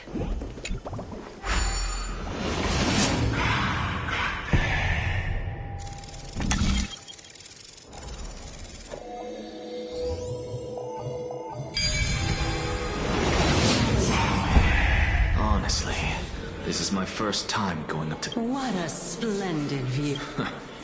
Well, I don't see how this place is different from those temples in the city. All they have are magnificent facades. And even though I've come this far, I'm still doubtful about getting useful clues from him. I must be getting ahead of myself to be expecting to hear something nice from you. Oh? Haven't you been in my head for some time now? It's high time you get used to how I feel about things. All right, we're just a short hike away from Kefali. No time to waste here. So the intellectual debate from earlier was too draining for you, huh? If Amphorius gets a new lease on life, you should focus on strengthening your body and stop shirking social interactions.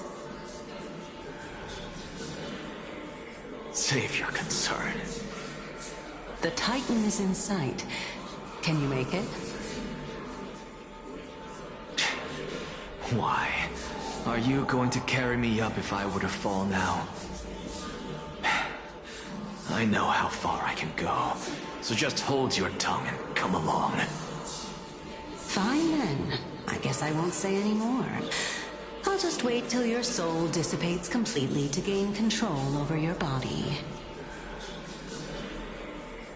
Wait. Is that... Cersei's? Hey, look at that. Huh? What should I be looking at?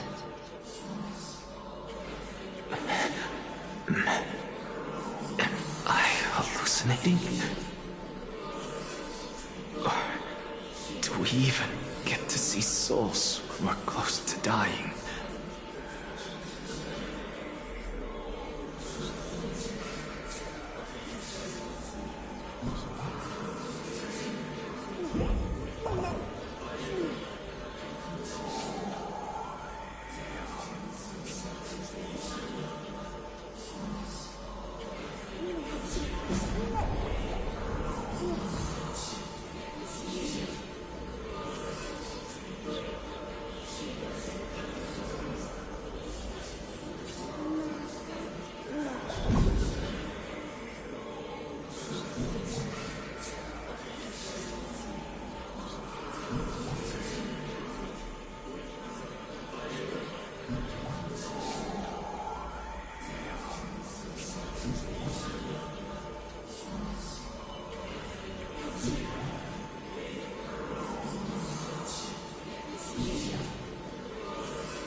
Why didn't you bring your favorite spear with you on this trip, Nias? Nias. I know I've heard this name somewhere. It's unfortunate. The Black Tide destroyed every last inch of my calyx. How could that be? Even a creation of Georios, from their prized ores and molten fire, couldn't escape the fate of destruction? Hey, Cersei's.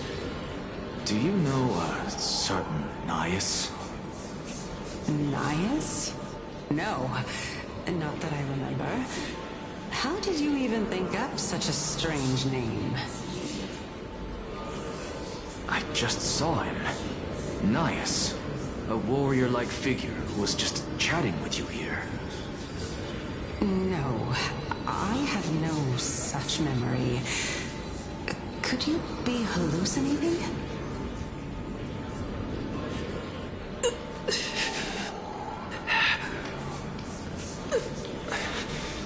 This is a departed spirit.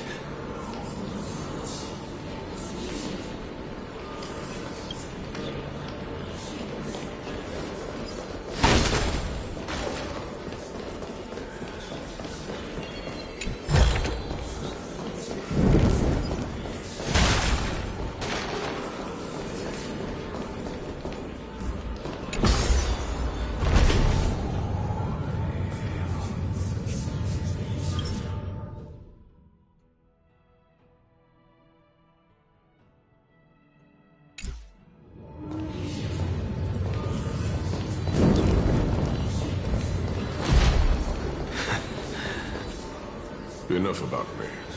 Did Kaos ever reply to you? Well, regrettably.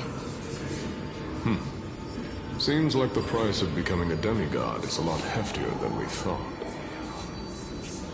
Kaos. Demigod. I've never heard of this person. Which Titan's authority did he inherit? Look on the bright side, Nias. Since we've come all this way, I doubt he'd snub his old friends, would he? Let's just hope we mean as much as the world to him. Hey! Are you seeing that same hallucination again? Yes. It's still you and Nias, but you're now talking about a certain Kaos.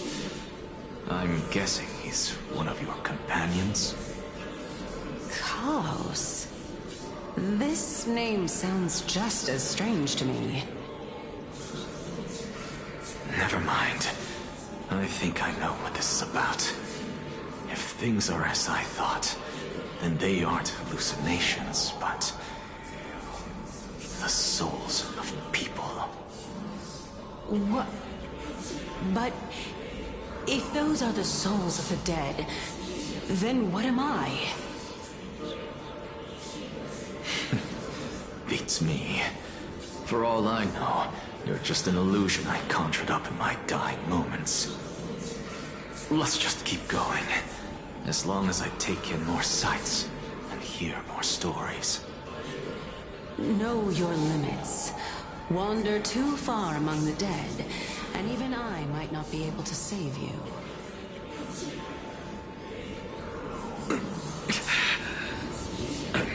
Fine. If this is indeed as I thought, then this will be very amusing.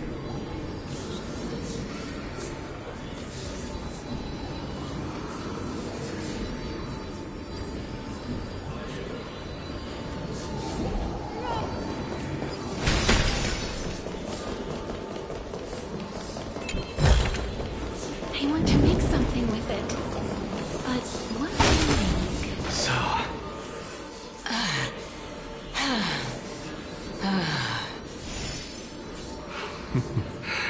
Can you keep going?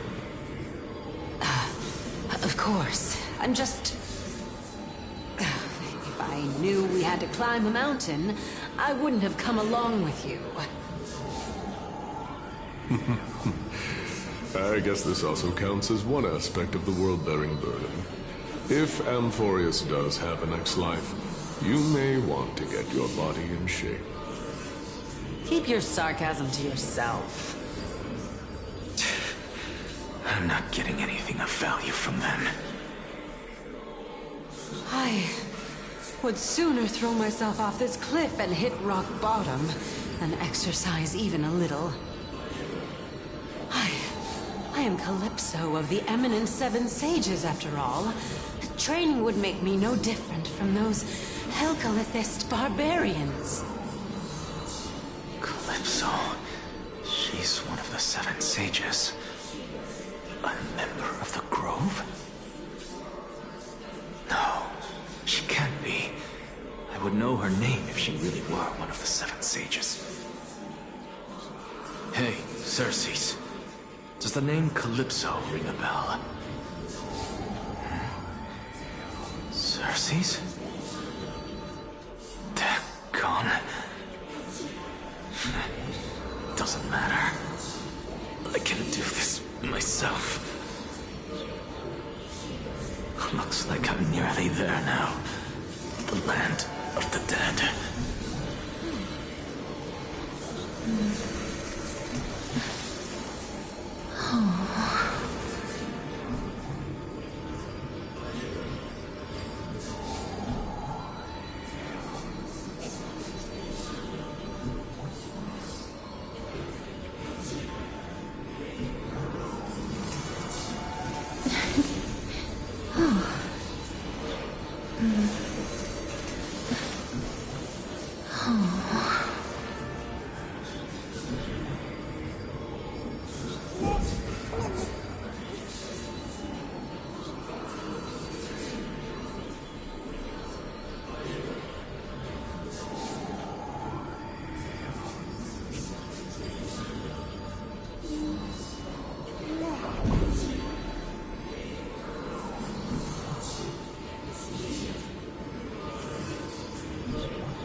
Beautiful old world. Where are you now? Oh, legendary era Chrysia, return to the mortal realm. Splendid gods once walked the path.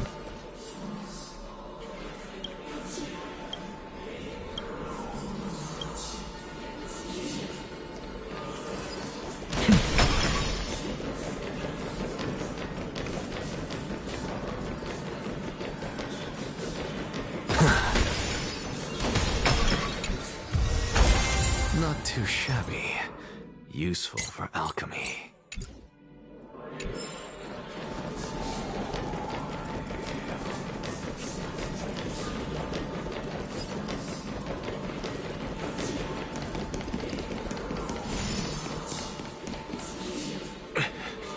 We're here. Finally. So, I don't get to ask the Titan my question. But all of you make for a pleasant surprise, nonetheless. Very well then. Let me uncover the truth for myself. Did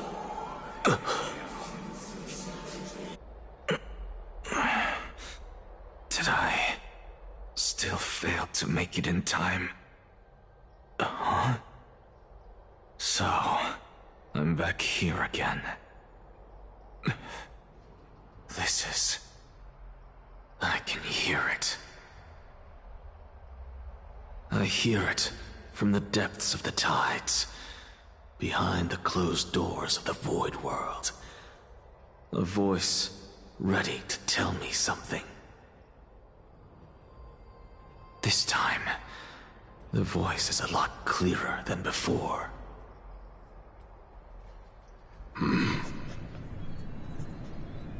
Since we've come this far, let's just wait.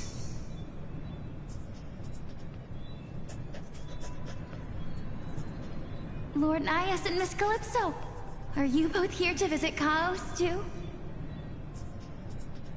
Yes, and we've been waiting for quite some time now. Regrettably, he hasn't answered us. The worst-case scenario is that he's already been overwhelmed and crushed by the world-bearing burden. You're overthinking, Lord Nias. I can still sense Chaos' soul in the area. And besides, we both know Chaos' nature. A deliverer like him wouldn't fall so readily, much less give up on all that he holds dear. Isn't that so? Yes, I have faith in him. That reminds me. Why are you making this trip alone, Polixia? Oh, my sister needs more time to make sure the flowers are fine.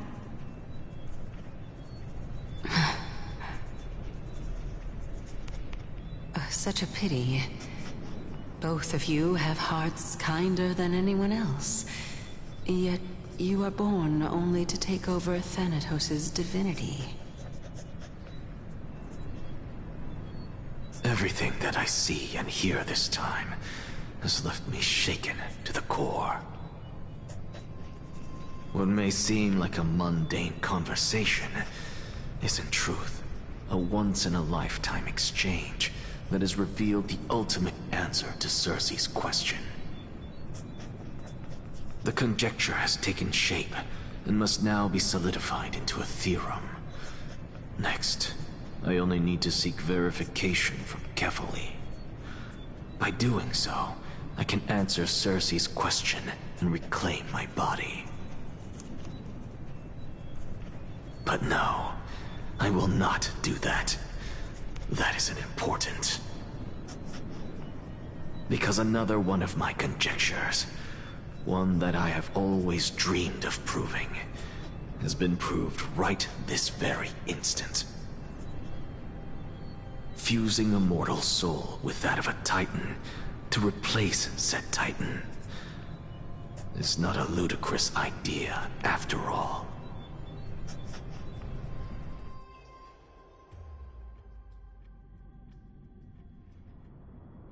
What are you thinking about?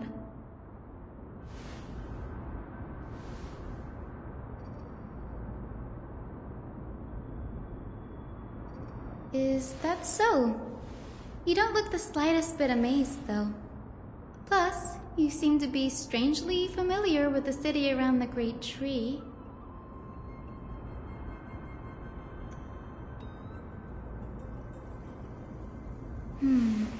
Events of the past, huh? I was also a child when I looked up at Circe's. Their leaves and branches reflected the sparkling stars, and their trunk was like a pillar that supported the sky and ground. I stood at this very spot back then, imagining the day when I could climb to the top of this tree, because I would be the closest I can be to the sky at that spot.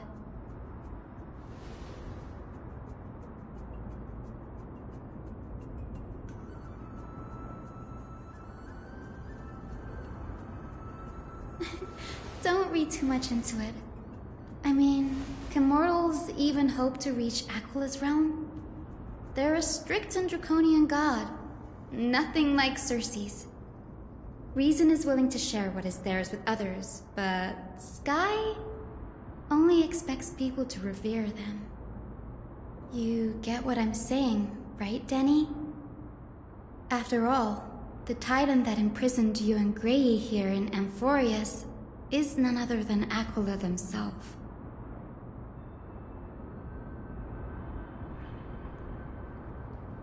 But there will always be people who dream of soaring towards the sky.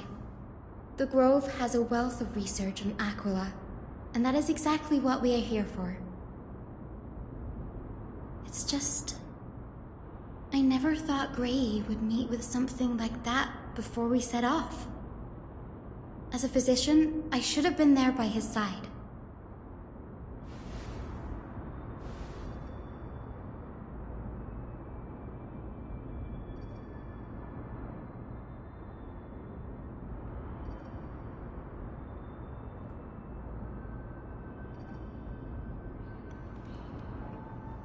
Yeah, there's no rest for the weary, huh?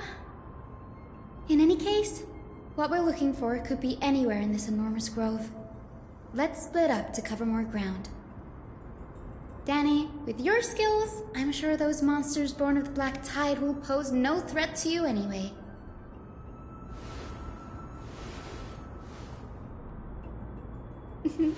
Have you forgotten that you're talking to the chief physician of the Twilight Courtyard? Have more faith in me. I'll be just fine.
This is way more trouble than I could have asked for.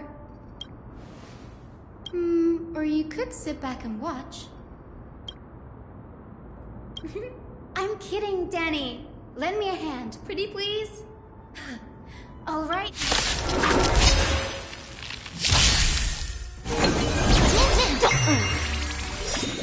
Can you find the answer?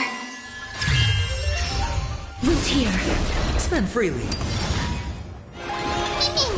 As you wish.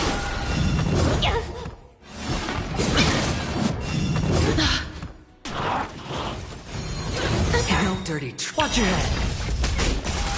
Bust. Or maybe I'll take it all. Feeling spiffy? Root here.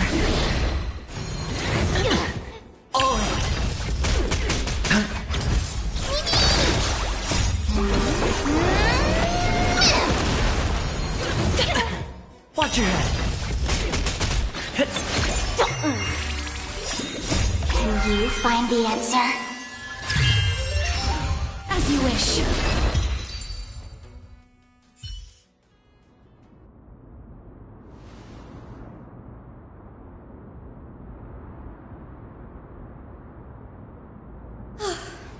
The Black Tide is remarkably quick to detect the light of Amphorius. So or rather, the blessings of the Sky Priest in me, might have unknowingly called them to me. Anyway, never mind that for now. Here, you might want to have a look at this. I found it around here and thought it might be of interest to you.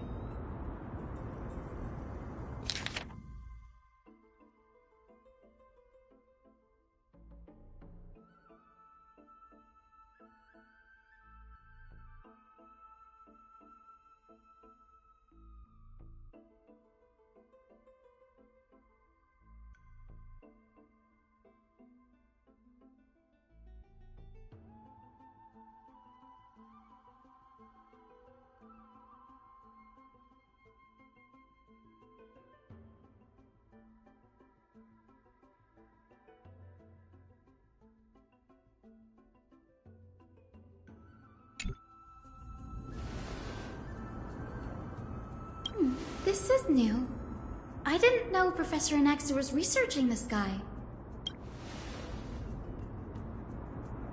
Might is an understatement.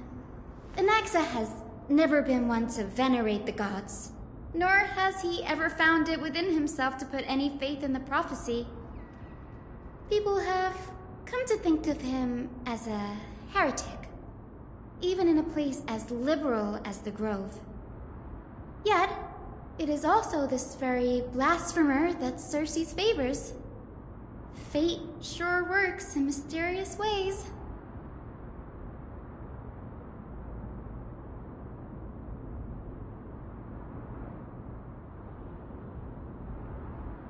Oh, let me have a look.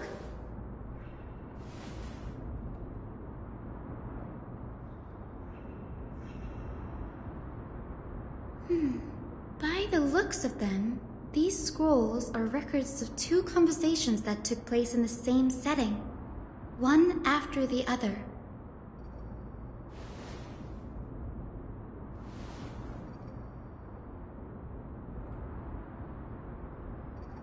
Sure, go ahead.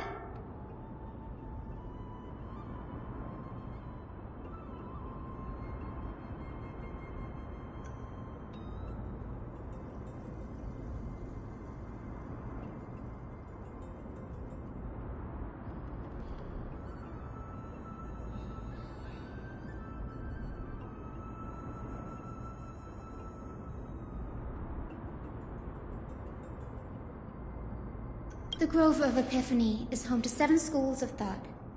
While all 7 schools are founded on the ideologies of Thalesis, the first scholar, each is unique in its own way. Among them, the Venerationists revere and worship the Titans the most. As the sage of the Venerationists, Euthyphro has always been at loggerheads with Anaxa. If we were to place the 7 sages on the scales of Talanton, Anaxa and Euthyphro would be placed on opposite sides to achieve balance.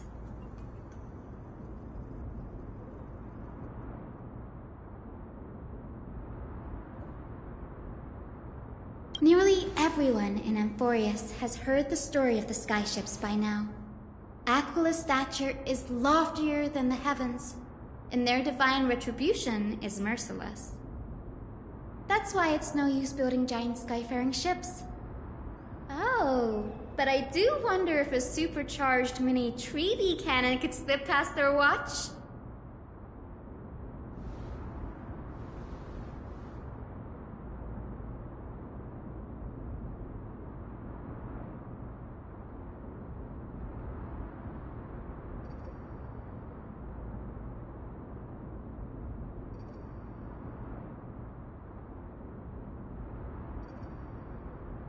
News forests primarily study the application of alchemy in soul repair. Everyone considers Anaxa a blasphemer, but that has never stopped him from sharing his ideas, no matter how taboo. If you must say that he's hiding something, then it's likely what lies beneath his eye patch.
Nexa often says that every failure brings us one step closer to the truth.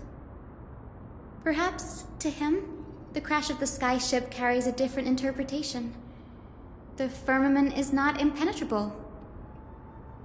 On the contrary, it was precisely because the skyship represented the first step toward breaking free from the shackles of the Earth that it provoked the wrath of the Sky Titan and brought divine punishment upon itself. It's a shame that the majority of the Grove's research on Aquila was headed by the Venerationists, with sacrificial rituals making up a predominant part of their findings. Discourse about more esoteric subject matters in relation to Aquila dwindled even further after the skyship incident.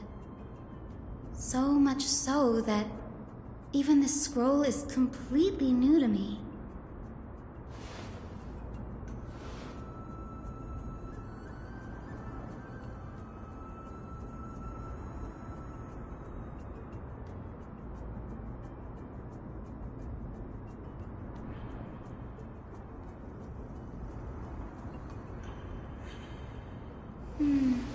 That's what I'd like to know. What are these experiments he's involved in? Even I, the assistant lecturer, know next to nothing about them. I have a bad feeling about this. Could there be more to what happened at the Grove?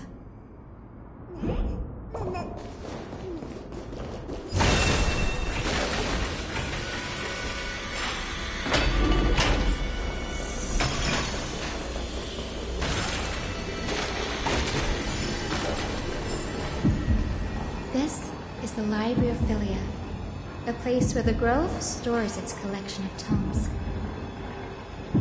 Other than books written by the 7 schools, you can also find philosophical texts, ballads, and religious writings from the Outlands here. Cities that desire to learn from the Grove were apparently expected to contribute knowledge of equal value to what they saw. We've had more than our fair share of hilarious episodes over the years. For instance, it's said that the Erythrocheramists once borrowed a manuscript from a certain author, but ended up returning a copy instead of the original. What's more, the original manuscript was supposedly then hidden here.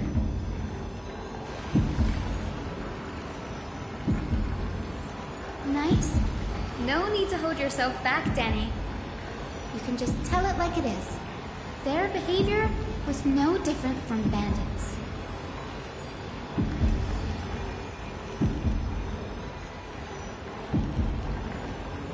Whew. You've got me there. Some said you couldn't even find a dictionary in Castrum Kremnos, so I guess they were spared. There are too many books in the Library of Philia. Flipping through them all will take too long. Why don't we use the biblioslate to search for the texts we need? We can bring them back to Akama for reading after that.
In here.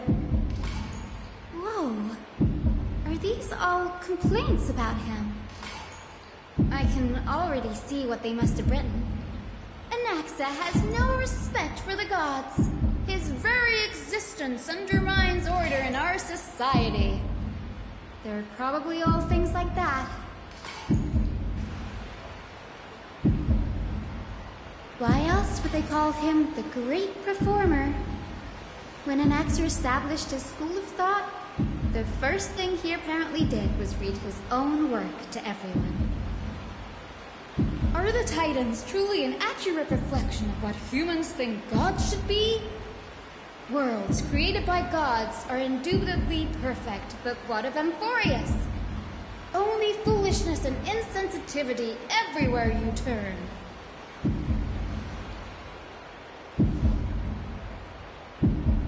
They marched him straight to the seat of judgment before he could finish. Though what he took on in the end was more of a debate than an actual trial. He had to address every one of the scholar's allegations, or face expulsion from the Grove. The first allegation was... Do you agree that since the Titans created the heavens and earth, so the mountains, rivers, and seas must likewise be their creations?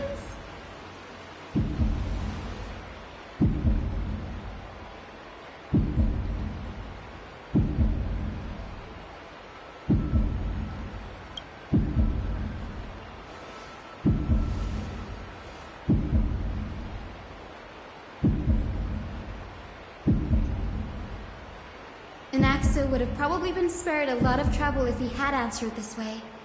Instead, he quoted past instances of the flame-chased journey and posited that humans have the potential to take over the divinity of Titans. Needless to say, his critics didn't take kindly to his answer, so they followed up with a second allegation. You claim to be studying souls, yet you are, in fact, defiling them and committing acts condemned by the gods. Do you admit it?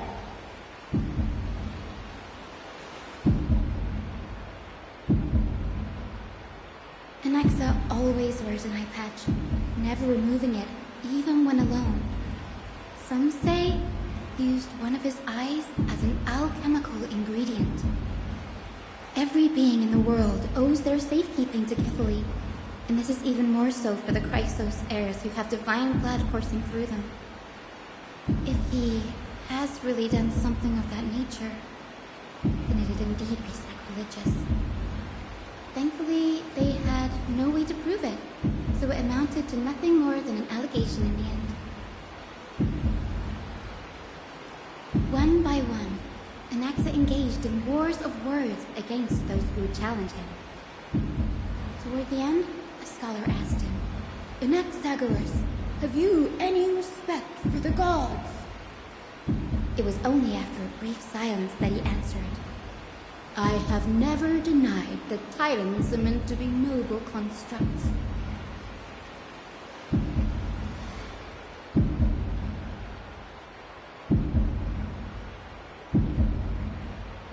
Yes, I'm not sure how that controversy was eventually resolved, but what's for certain at least is that Anaxa was allowed to stay in the grove where he continued his research, despite being regarded as a heretic.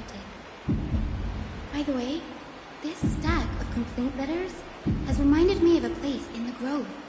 We may find clues there that aren't on the teleslate.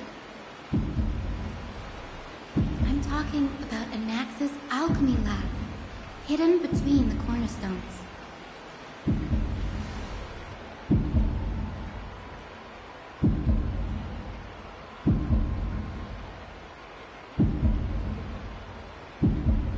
It's a well-kept secret. Among the 7 sages, excluding the nominal chief sage, each has a private sanctuary where they can conduct research undisturbed in their free time. Even the administrators of the Library of Philia are restricted from accessing those places and documenting the sage's research. But with the grove in this state, I'm sure Anaxa Anaxa won't be mad even if we sneak into the lab for a short while, right?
This is the place, but where is everything? Materials for alchemical experiments, matrix diagrams, and even the seal to the lab. They're all gone. Did the black tide destroy it all?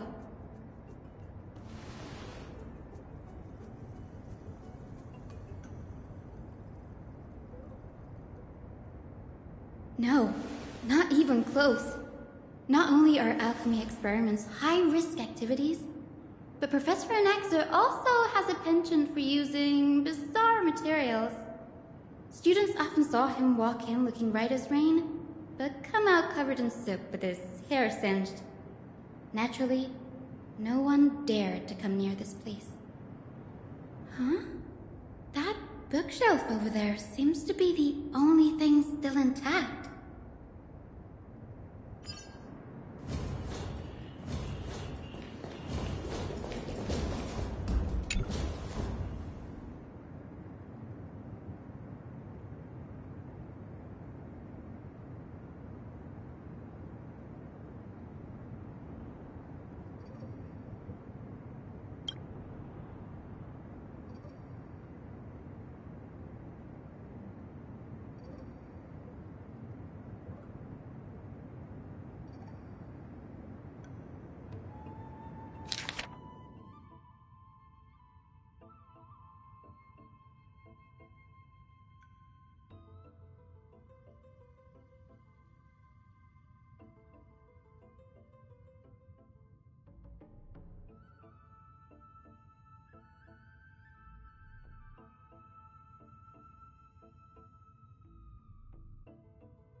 What's going on?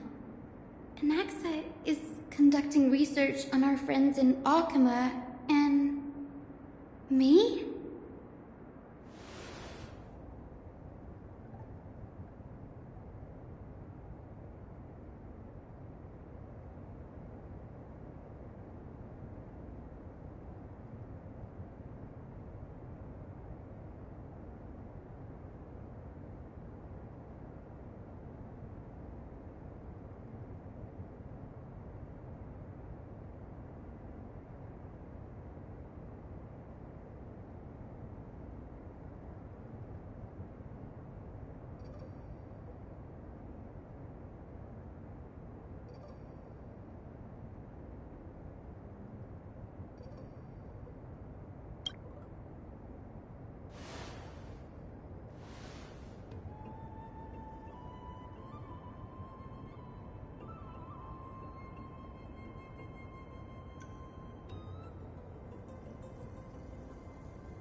It wouldn't have been so strange if he had focused only on Cassie, given her own curiosity about her origins. Plus, considering that the Newsporists have crafted omnipotent medicines capable of curing diseases, it also makes sense that he would conduct research on immortal Chrysos heirs.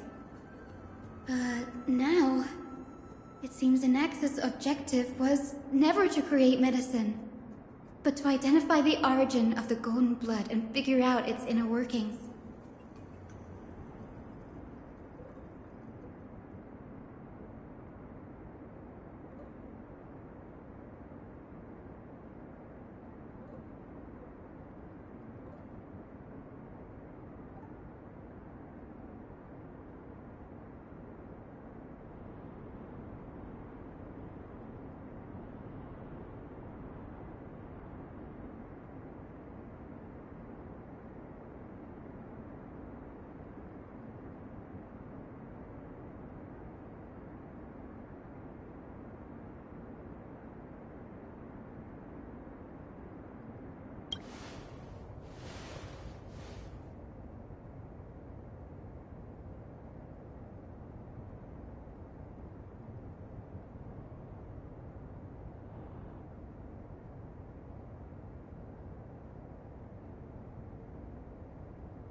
Danny, look at this. I have a bad feeling about this.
My biggest fear. It's come true. After going through his notes, I think I can piece it all together now. Anaxa was carrying out experiments on soul transmutation.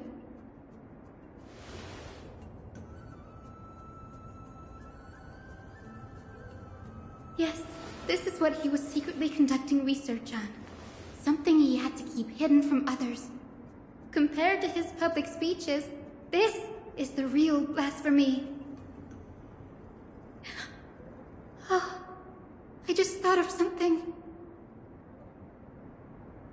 Do you remember when the Black Tide was approaching?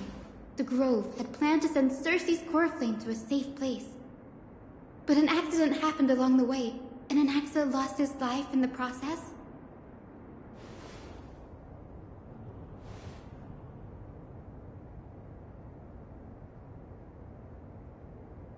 That's right.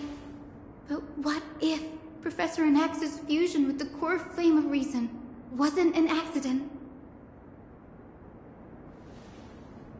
Put yourself in his shoes. Knowing that the black tide was closing in and your time was running out, what would you have done?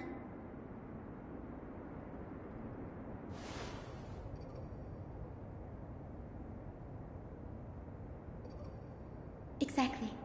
When the black tide came, the true reason Anaxa headed to the Luminary Throne was to transmute and fuse himself with the Titan's core flame. No. Judging from how he reacted after the event, the results came as a surprise. Maybe he failed to consider the possibility that Circes would make a similar decision. The manuscripts detailing all the alchemical formulae have been taken away. His research is still ongoing.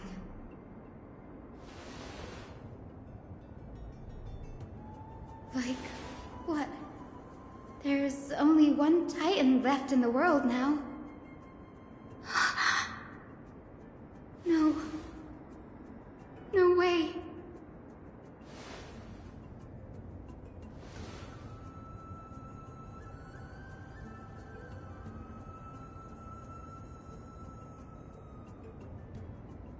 He's after Kefali.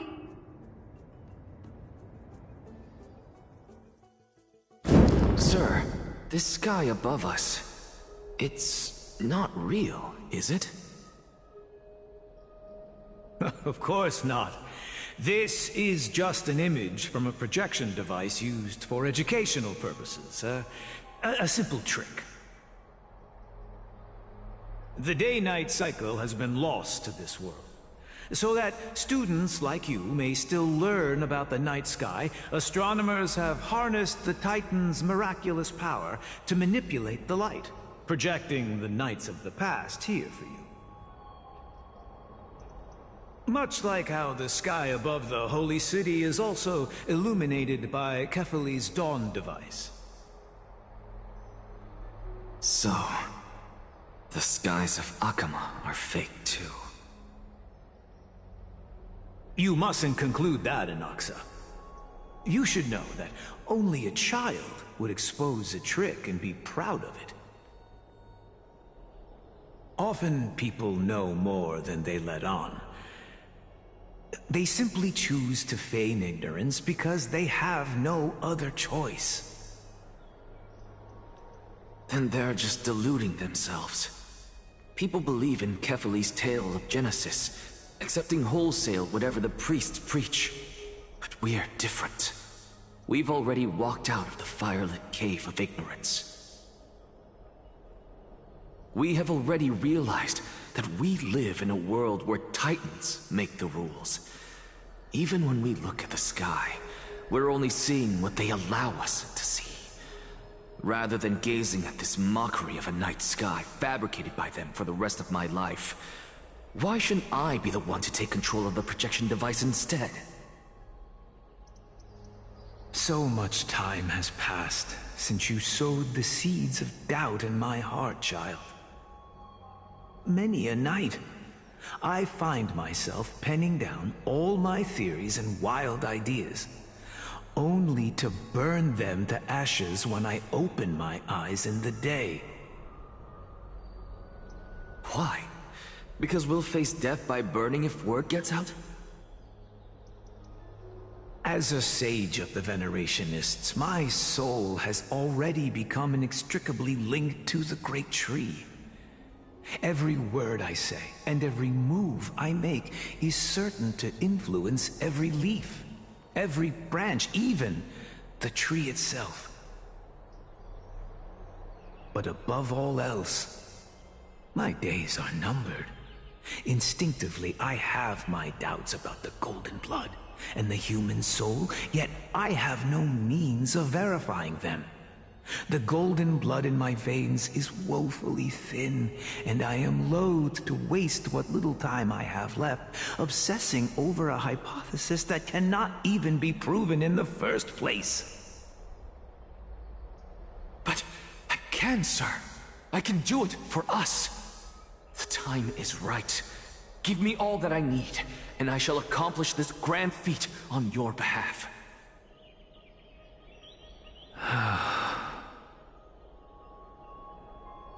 You're right. I shall do just that. In the next meeting of the sages, I will spare no efforts fighting for the rights you deserve. Go. Establish your own school of thought. Find out what we are. Become the one who conquers the ultimate truths of the world. Child of humanity. You didn't go to such lengths for an audience with Kefali. Just ask him a few questions, did you? So, you figured it out.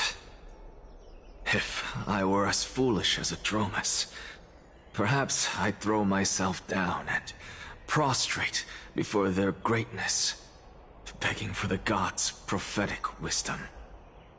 Well, sorry to disappoint, but I'm no Dromus. Alas, I am a human, standing tall on 2 feet, possessing both intellect and pride.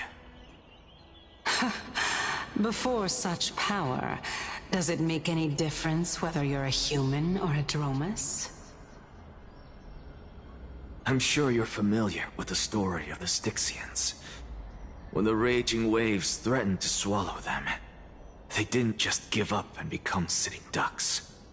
No. They constructed a dam that kept the roaring tide at bay, chaining down the mad Fagusa. They call me a blasphemer, Xerxes. But that doesn't mean I deny the existence of gods. It's just, as I see it, Titans are simply a force that mankind has yet to find a way to tame. Oh? If power that rivals the Titans is what you crave, why not conform to the prophecy and brave the trial? Why stop at harnessing the power of the Titans when I can do so much more? The source of life is what I wish to grasp, to understand what makes up the soul, and to learn what we really are. Thanks to you, I've had the chance to personally verify, in more ways than one, that the soul indeed ceases to exist in death. But where there is death, there is life. And where there is an end, there must also be a beginning. How then is a soul born? That was the only unknown variable left in my calculations. And by the sound of it, you have already formed a conjecture. No, I have already drawn a conclusion. In my journey unto death just now, I finally saw the answer with my own eyes. Professor Anaxa, I'm here. His life hangs by a thread. I must ask you to refrain from taking any unnecessary steps. Of course. I'll bring this to a conclusive end, and give you the answer you so desire. However, in accordance with the principle of equivalent exchange, I must also demand from you what I need. As you wish. Don't you care to know what the price might be? It's a matter of uncovering the truth about the Death Titan and his survival. This may be the only time I can ever save someone's life. There is no need for me to think twice. I see. In that case, let the show begin. Indulge me. Am I correct to say that you intend to prove Thanatos' whereabouts and prove the nature of our existence now? Before I begin, I must confess I had been stuck in a cognitive trap all this time. As unrelated as these two propositions may seem at first glance, they are in fact logical equivalents. They are merely two different ways of telling us about what the soul is at its core. The reason I say this is as I've mentioned earlier. The answer was hidden in my journey unto death. Naxa, you were in the Netherrealm? Yes, I am but a living dead man now, but that's not important. What truly matters is, I overheard a conversation between heroes. That's not all. Remember how I said you were a part of that conversation too, Circes? And I've told you that I have no recollection of such an event. That was likely just an illusion conjured up by the mind of a dying man. Of course you would remember. Because that wasn't you. That was Calypso, one of the 7 sages of the Grove. Calypso? Huh? Oh, that's the name I made up on a whim when speaking to this girl. How do you know of it? And surely you jest. Don't you think I, of all people, would know if that were the name of one of the 7 sages under the shade of my tree? Don't you claim to know the Grove's past like the back of your hand? It seems you've lost even the memories seared into your soul. Use your head, Circes. Since all of this took place in the realm of the dead, it stands to reason their likenesses are of souls from the past. The living cannot step foot into that world, so who could they be? Think about Calypso. Why does she share your likeness, yet you have no idea who she is? The answer is evident, is it not? Those fallen heroes are the mortal incarnations of the Titans before their ascensions to godhood. The gods aren't master creators born out of thin air. And they are no different from humans, because they all evolved from one.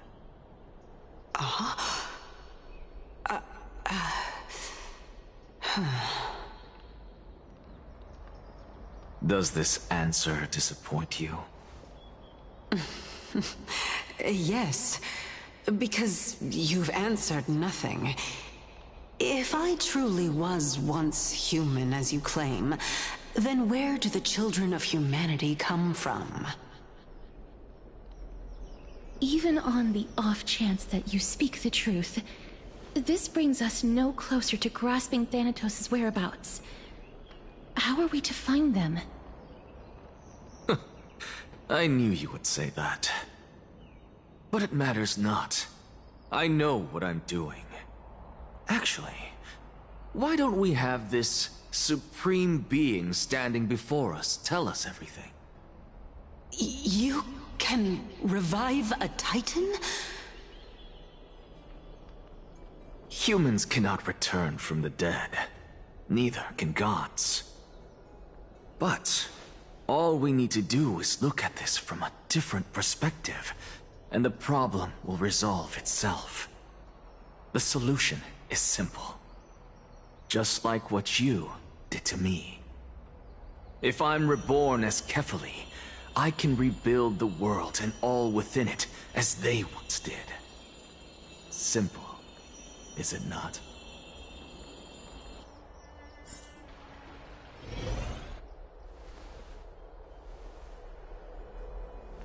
I have news from Hyacinth and Dunhung. Anaxa might be trying to do something with Kefali's divine body. Kefali? But what could Anaxa want? Is the Council of Elders going to sit around and let such a sacrilegious act unfold? That is not possible. He is indeed the great performer, capable of fooling anyone and everyone with his tricks. I'm sorry. No need for guilt, for this is good news to us. The Council of Elders has found themselves a traitorous ally. Anaxa's ambitious desires will be something we can exploit. What we should be doing now is to keep our eyes peeled for whichever trickery Kindness is up to, and react accordingly to thwart her plans. Being Akima's political center, the Demigod Council holds just as much significance as the Vortex of Genesis. Someday, after my duty is over, this site will take the place of the battlefield where you hunt gods, become the next challenge you are to overcome. Till then, it's best to get used to this place as soon as possible.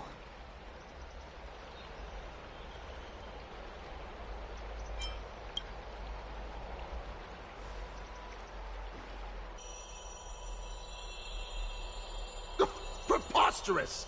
The Christos heirs only have their standing because of the Council of Elders! How dare they trample over it!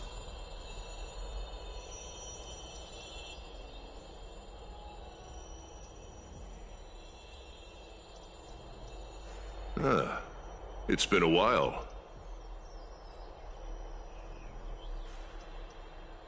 What is that supposed to mean? Is this really the sort of person that the young lord praised as a ferocious warrior? It has indeed been some time, Lord Krateros. What brings you here in such haste? Shh, keep it down. Be more vigilant. See those duplicitous dogs over there? They do the dirty work for Kindness. I've already ordered my people to hold them back, but we should still lay low. Unless you're itching for a bloody fight to get a workout in. My bad. So, did something happen? Did you hear thunderclaps last night?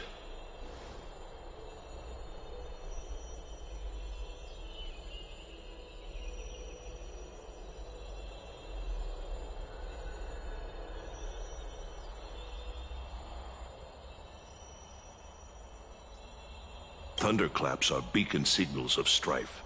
They are a message from the young lord. He threw a spear bearing several words at Akama. Watch out. The Flame Reaver is back. I guessed as much. We didn't actually kill them back at the Kremnos Arena. I figured this is something you would want to know. We Kremnoans never back down from a fight. So if you plan to take that thing down in a battle, reach out to me anytime. You have my gratitude. I will let Aglaya know about this right away. Remind her to be on her toes while you're at it. That vicious Kindness has been unusually active lately. Those lackeys she keeps under cover have been going in and out of the city a lot more frequently these days. Some even seem to be getting Kremnoans to defect to the Council.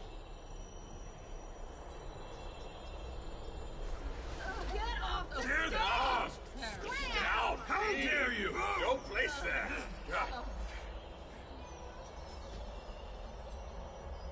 That's her. Looks like you can see it for yourself. We should get back. Thank you for the intel, Lord Krateros.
Oh.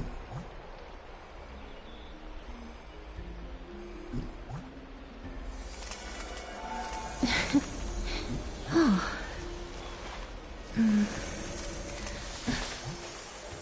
Oh.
Oh.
Oh.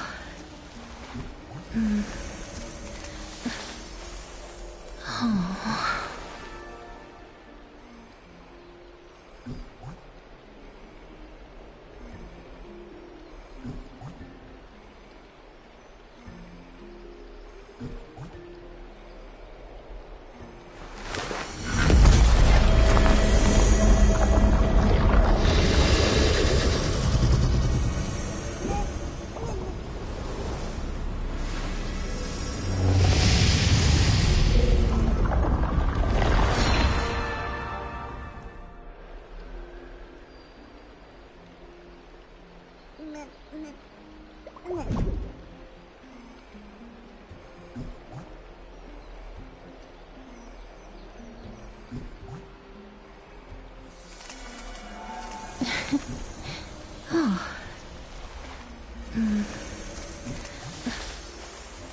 Oh.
by carefully into Lenten above, as the Theoros I have observed.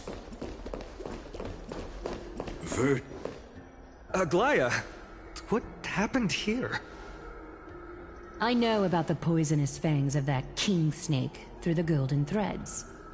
In the past, I would be confident about keeping her in check, but I admit I am now unable to do so. What do you mean? It is no longer about eloquence or arguments. I have been a demigod for far too long that I hardly have any humanity left. Before I realized it, I have become no different from these hypocrites, no longer capable of relating to the people. This has come a lot sooner than I expected. But perhaps it is time. I need you to step up, Finan, in order for me to retreat behind the scenes. Yes, this is my duty, but... It is far easier for the Council of Elders to fool many than just fool one person. Their so-called more support is no more than a ruse to distribute power using words instead of lances. There is no glory in winning this debate, but that makes having respect for humans so much more priceless. Finan, you are a Chrysos heir without flaw, capable of relating deeply with humans. I appreciate what you've taught me, Aglaya. I hope we'll live up to your expectations and win this debate.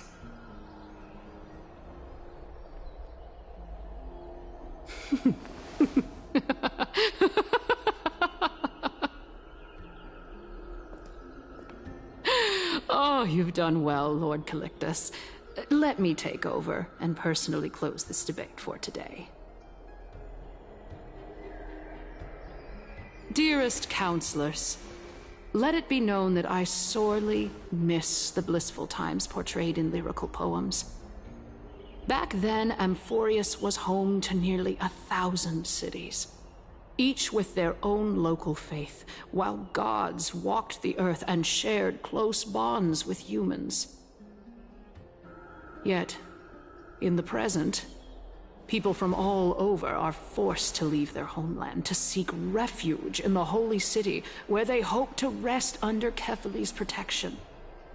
All of us have long been in the same boat, with no way out of this plight.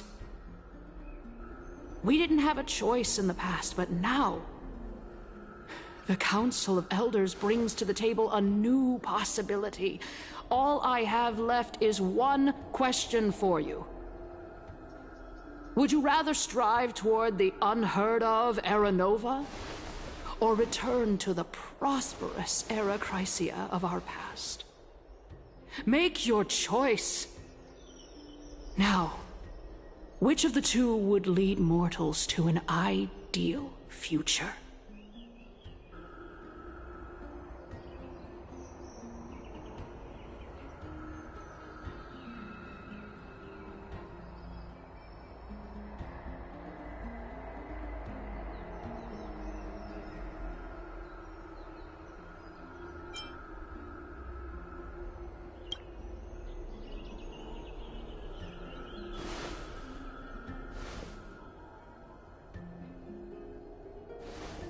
We all know that Era Chrysia is a thing of the past, Lady Kindness. Please, enlighten me. How does the Council of Elders plan to turn back time? Let the 3 Titans of Calamity be born, and Era Chrysia is nevermore. But bring demise to those Titans, and Era Chrysia will descend upon us again.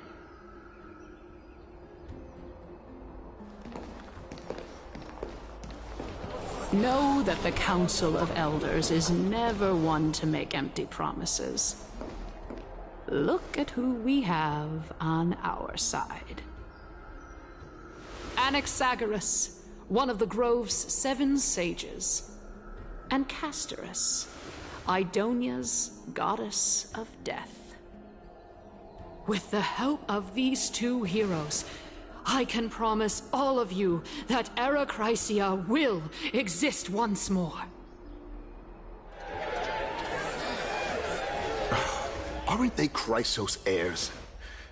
They're supporting the Council of Elders instead?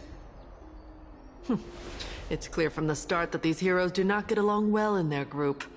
All the more proof that Aglaya isn't fit to speak on behalf of every Chrysos heir. I am in favor of Era Chrysia. Era Chrysia! Era Chrysia! Era Chrysia! Era Chrysia! Era Chrysia! Era Chrysia! Era Chrysia!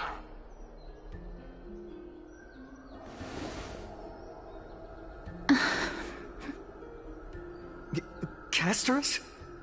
Why are you standing over there?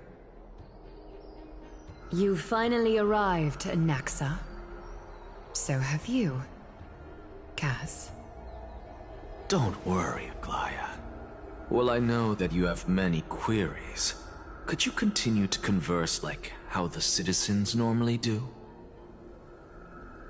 Tell me, dear citizens, if we successfully retrieve and return Thanatos' core flame without anyone passing the Death Titan's trial, what would happen next? The answer is simple. We will have a chance to rid the world of death and bring Amphorius back to an era when all beings live forever. We'll usher in a new future that will be entirely different from the Flame Chase journey. He's one of the 7 sages. That's impossible. I really believe this. Your proposal is much too idealistic. As long as the Black Tide still exists, how can we go back to the old days? Remember what I previously said? Kefali's core flame is guarded by the secret power of the Council of Elders. Plus, Fagusa's water curtain will be able to block out any external perceptions. Tell me, dear citizens, have any of you ever seen even a glimpse of the threat that this person is talking about anywhere within the walls of this majestic holy city? Oh? Could it be that you heard that from the Flame Reaver themselves? Citizens, let's loudly sing the blessed hymn. Oh, beautiful old world, where are you now? Oh, legendary... After the destruction of the 3 Titans of Calamity, the Flame Chase journey will have to end. Era Chrysia! Yes! This is bad. The masses are now totally riled up. Anaxa, pray tell. Everything that you've mentioned hinges on the premise that we can find... Thank you, Lady Aglaya, for still caring about this. For Castorus, Idonia's goddess of death, will surely find that... With that, I solemnly promise that the core flame Lady Castorus brings back will be person. Thereafter, if we are able to garner the support of... With the balance shattered, the result is clear. By Kefali and Talent and above, as the Theoros I have observed. Akama has chosen her destiny. The issue up for discussion at this Citizens' Assembly shall be modified to the suspension of the Flame Chase journey. This resolution shall be put up on the Wall of Heroes, such that all citizens... Aglaya, dear Aglaya, what has caused your... Wag your tongue as much as you like. Since the Flame Chase journey has been preordained by the prophecy, our failure has never been on the cards.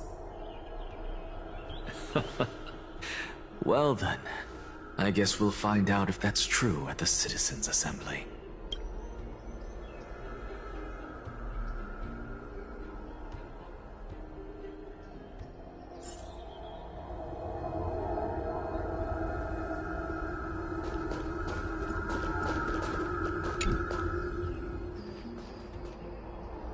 Well, it seems that when I sent you to look for Anaxa, I unintentionally facilitated your partnership with him instead.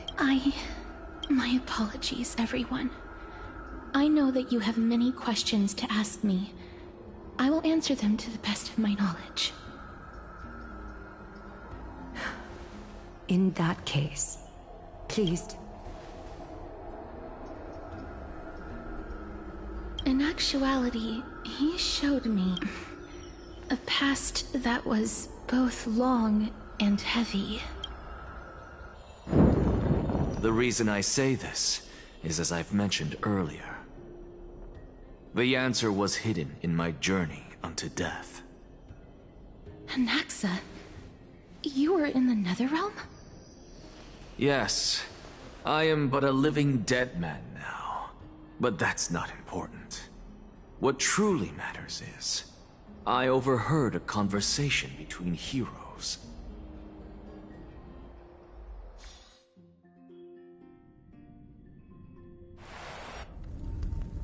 Have you heard of this tale before? A tale about the ocean god's treasured pearl, our hometown. It was a seaside town which enjoyed the ocean breeze and glorious, peaceful times, thanks to the wisdom of its ruling queen. Until one day, an evil dragon descended upon the town. Its wings were large enough to blot out the sun, while its claws were sharp enough to rip the waves apart. It barged into the tall tower and devoured the queen's beloved daughter. It even settled itself in her bedroom, like a tyrant king. The queen assembled 300 warriors who managed to subdue the evil dragon by chaining it up. However, when the queen slit open the dragon's belly, she realized that the princess had long since been digested, and all that was left of her was a pile of bones. Devastated, the queen wept for several days. It was then that a devious, smooth-talking scholar arrived at the palace and suggested that the princess could be revived through the use of dragon bone and dragon blood. That liar called this process the secret art of alchemy. The princess was reborn! The queen was overjoyed, blissfully unaware that the evil dragon's soul still lurked within the princess's body. As revenge, the evil dragon swallowed the poor queen, the glib liar, the courageous warriors, and all of the town's innocent civilians in a single gulp. Worse still, the souls of the deceased were refused entry to the Netherrealm because they were filled with regret. Forced to roam the mortal realm, these resentful souls ultimately converged into a river of souls that would not retreat for a long time. The terrifying death had consumed all.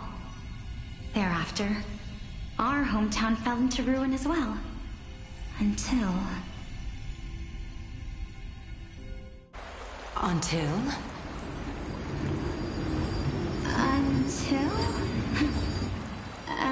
Actually, I don't know what happened next either. Oh, my. It seems that you still like to whet people's appetites even after all this time, Pelixia. So, according to your story, this is how I used to look? It's practically a mirror image. And yet, what exactly is this? A miracle that I created with alchemy. As for what it is and how I was able to accomplish it, I'll keep the answers to myself for now. Oh, my goodness. Is this cliffhanger really necessary?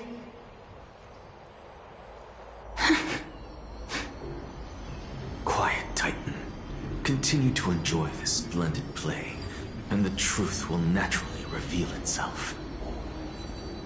Dragon, huh? I've heard this legend before.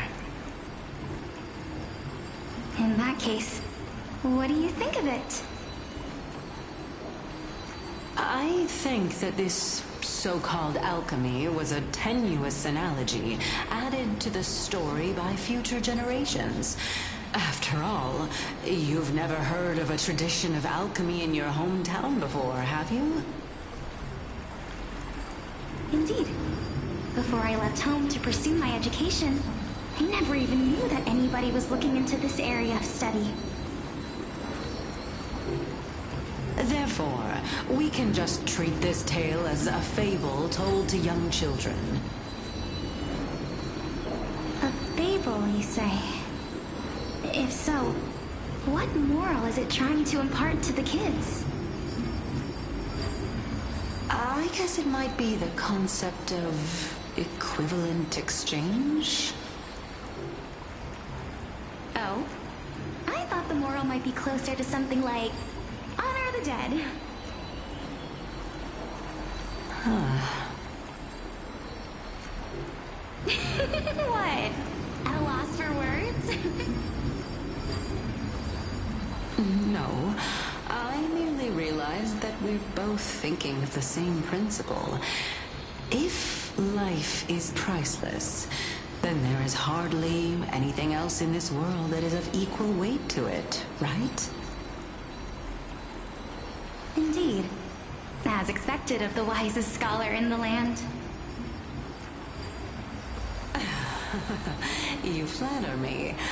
Why don't I ask you a question as well, as a form of equivalent exchange? Of course. What is your question?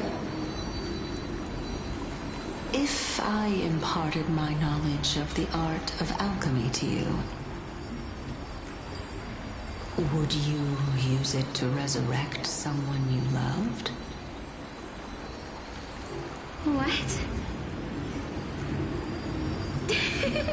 What kind of strange question is this? I got it. You're just trying to get me to tell you whether I like anyone, right? Let's just leave it at that. That was rude of me. Yes, I would. Oh? Death is inevitable. In the days to come, I'm certain that someone whom I cherish deeply will leave me for good. If such a mighty power really existed, I think I would use it without hesitation.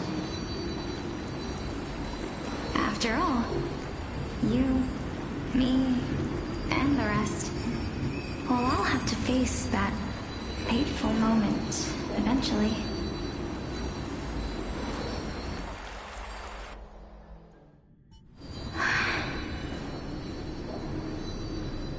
My time is finally here.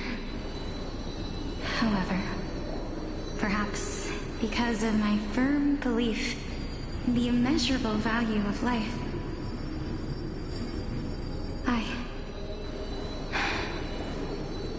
I am unable to complete the trial. You shall wither, and through that, the dead will sprout again from the remains, and be reborn with the dead flame. It is a pity that fate is such a cruel mistress. Is there no other way of interpreting those words? I'm afraid that the meaning is clear. Between my sister and me, one must pay the price. Our trial can only be completed when the one chosen sacrifices her life.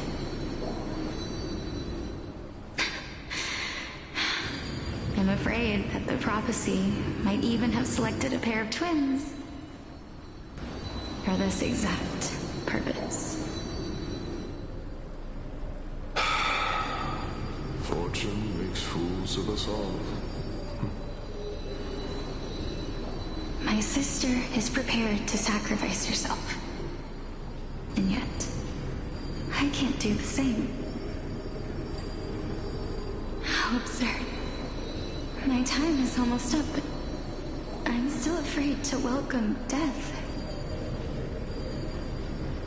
What should we do?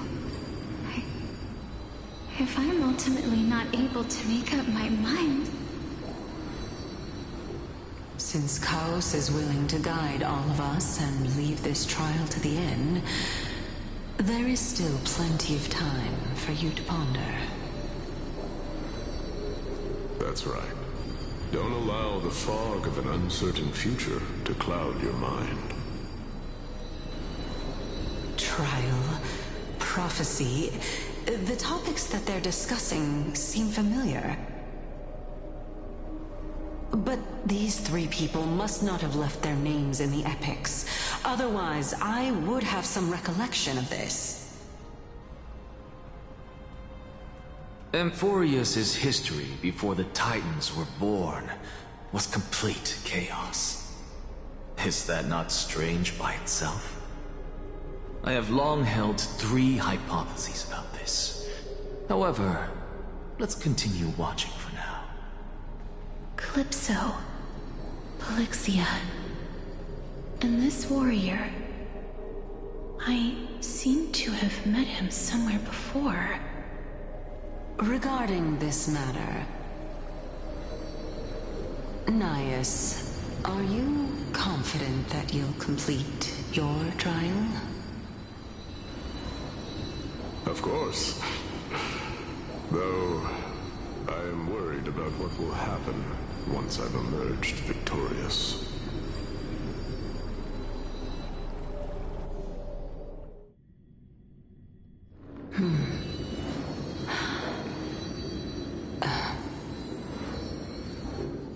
Looks like you have made up your mind. Yes, this is the safest course of action.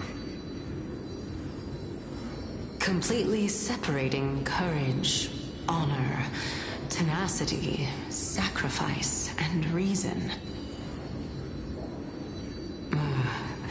You really know how to make things difficult. Please, young lady, witness my fall and demise. Lady Calypso, you shall host the soul-rending ceremony. I do not understand. Why would you dare to sacrifice yourself for a future that you won't get to witness? Because this is our destiny. The power that resides within me is so intense that I will one day be engulfed by it. Furthermore, a valorous death before glorious return has always been the path I chose to walk. A journey I began long ago. If your sister or Chaos were in my position, I believe they would make the same choice as well.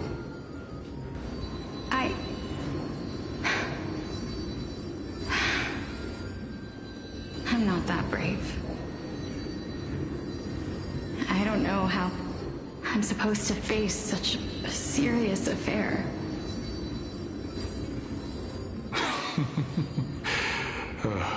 Despite being Death's chosen one, it seems you still don't know how to face it. Let's chat, young lady. Perhaps I shouldn't end my journey so hastily. Since there's still time, I'm not worried about letting fate wait a little longer. Of course.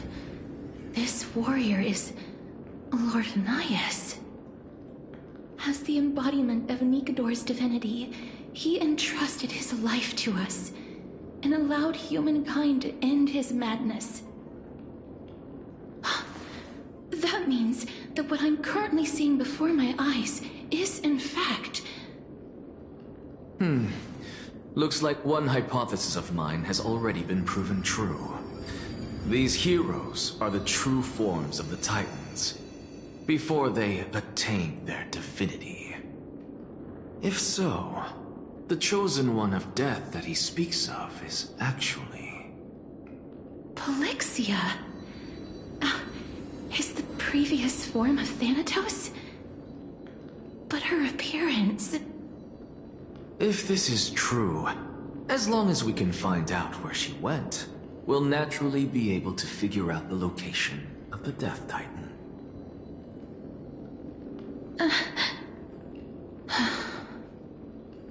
But before that, we first need to witness what ultimately happened to Lord Anias.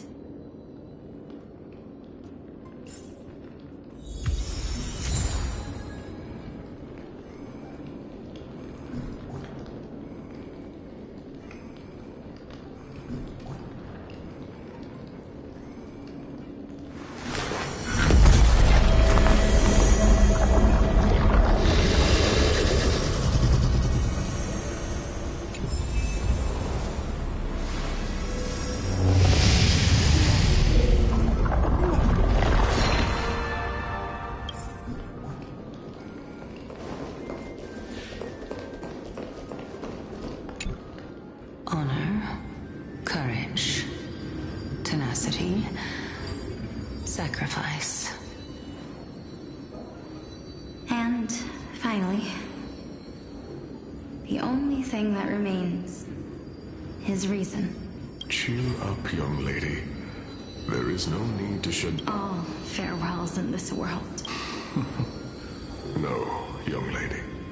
As a warrior, I have witnessed too many bitter deaths. Although only a sliver of your soul remains, you remain so optimistic. To be honest, I don't know either.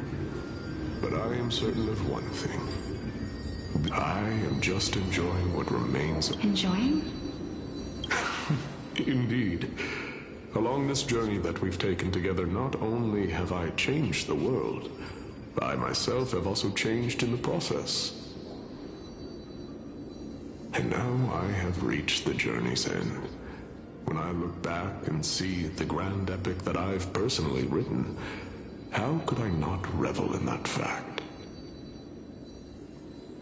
But when you depart the mortal realm, won't all of your accomplishments be reduced to nothing? Separation and death are two sides of the same coin. Reconciling this doesn't come easily for a mortal.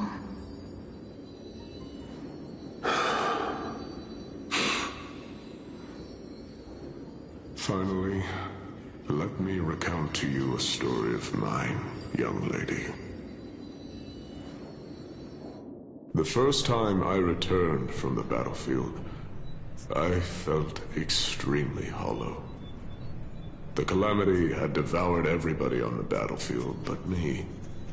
When I returned to the city alone, the citizens held a banquet for me that was far from pleasant.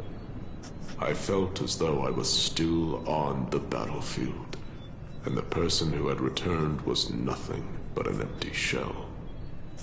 It was late into the night by the time the banquet ended. My head still reeling, I returned alone to the barracks. On the way back, I encountered someone.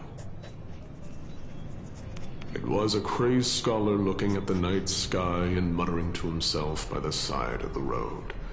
Although I tripped over him and fell, I wasn't angry in the slightest. And maybe because I saw myself in him, I inexplicably asked him a question. Do you think that it'd be better if we just died on the roadside like a couple of stray dogs? To my surprise, he shrugged his shoulders and sighed. How does someone who is currently experiencing death, dying and living, afford the same amount of bliss? Now please go away and don't block my starlight. Are you trying to say that there is no difference between living and dying? For they are both journeys that lead toward death? That's exactly what life is, and death is, but a scale to measure how valuable the journey was. Journeys and epics are only glorious and magnificent because all things eventually fade to dust. Therefore, young lady, don't detest your fate. Instead, willingly and respectfully embrace it. The embodiment of strife telling me about the majesty of the world. Indeed. I believe that when the fated moment eventually arrives, you will be able to understand my words. It is time for me to knock on death's door.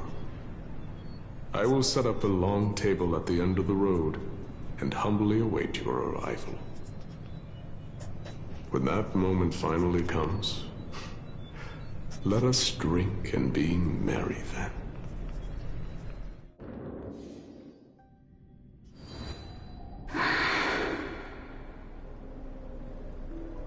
I knew this day would eventually come.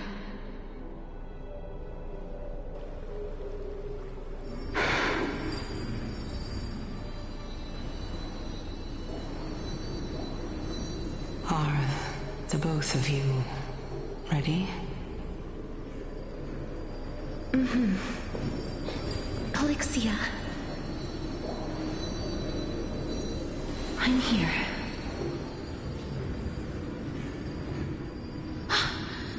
What? This... This is quite interesting indeed. Is this... Polixia's sister? Is it... me? Now, it's time for us to fulfill our promises.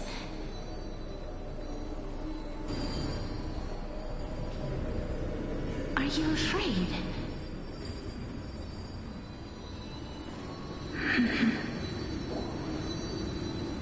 What are you afraid of?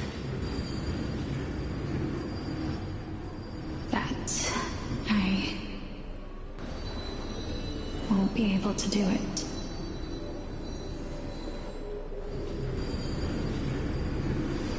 You shall wither, and through that, the dead will sprout again from the remains, and be reborn with the dead flame.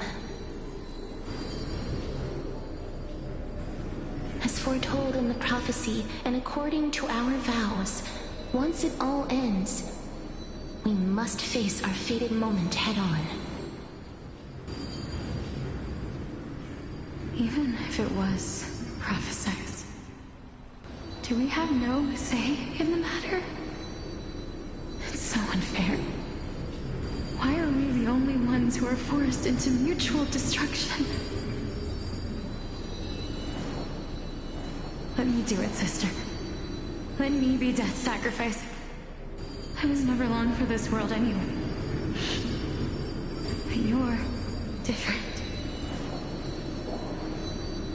I was the one who wasted your life after all.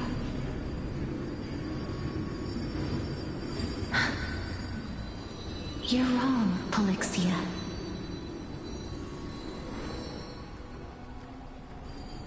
I don't think that my life was wasted. Just the opposite. When I finally arrived at this destination and looked back at the journey I took, I discovered that flowers had long since bloomed along the path I walked. It was you who sowed the seeds for this sea of flowers, one that is more beautiful than the promised land at the end of the world. Besides, I have lived a fulfilling life. Even though I was fated for sacrifice, none of the things that I've experienced will dissipate. Instead, they'll forever live on as memories inside your head.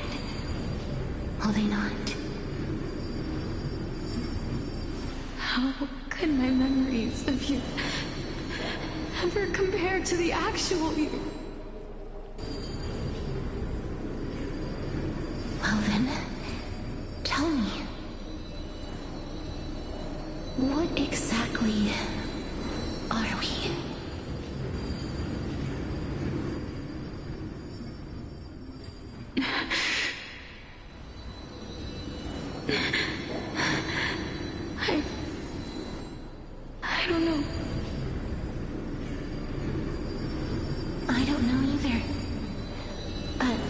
regardless of what the answer is, regardless of how we're shaped by others, or even by this world. Ever since we were born, the fact that we existed was predestined, and nothing could erase it. This is why I will always, always be by your side. We're twins, after all.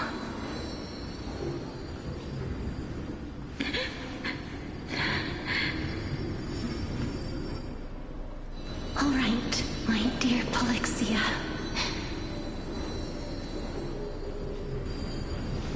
It's time to extract my heart and light the flame of death.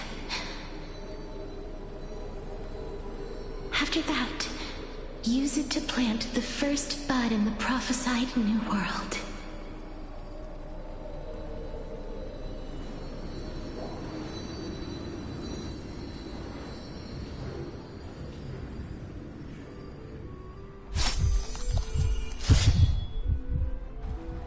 If I imparted my knowledge of the art of alchemy to you,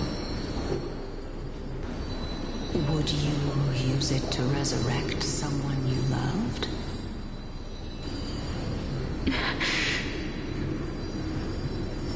Death is inevitable. In the days to come, I am certain that someone whom I cherish deeply will leave me for good. If such a mighty power really existed, I think I would use it without hesitation. Even now, my answer remains the same. This is why, sister, I promise you, in the prophesied new world, I shall plant the first bud on your behalf. Go now. Return to the ocean god's treasured pearl, our hometown. I shall open wide the entrance to the nether realm and grant you a second life. The living beings on this earth shall respond to my call and lead you to the sacred daylight.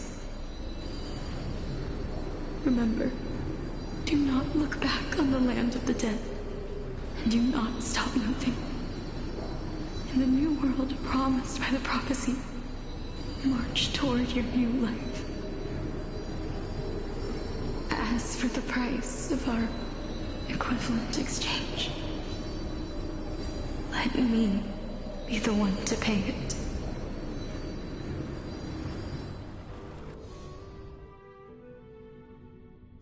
Everybody, we've come to the end.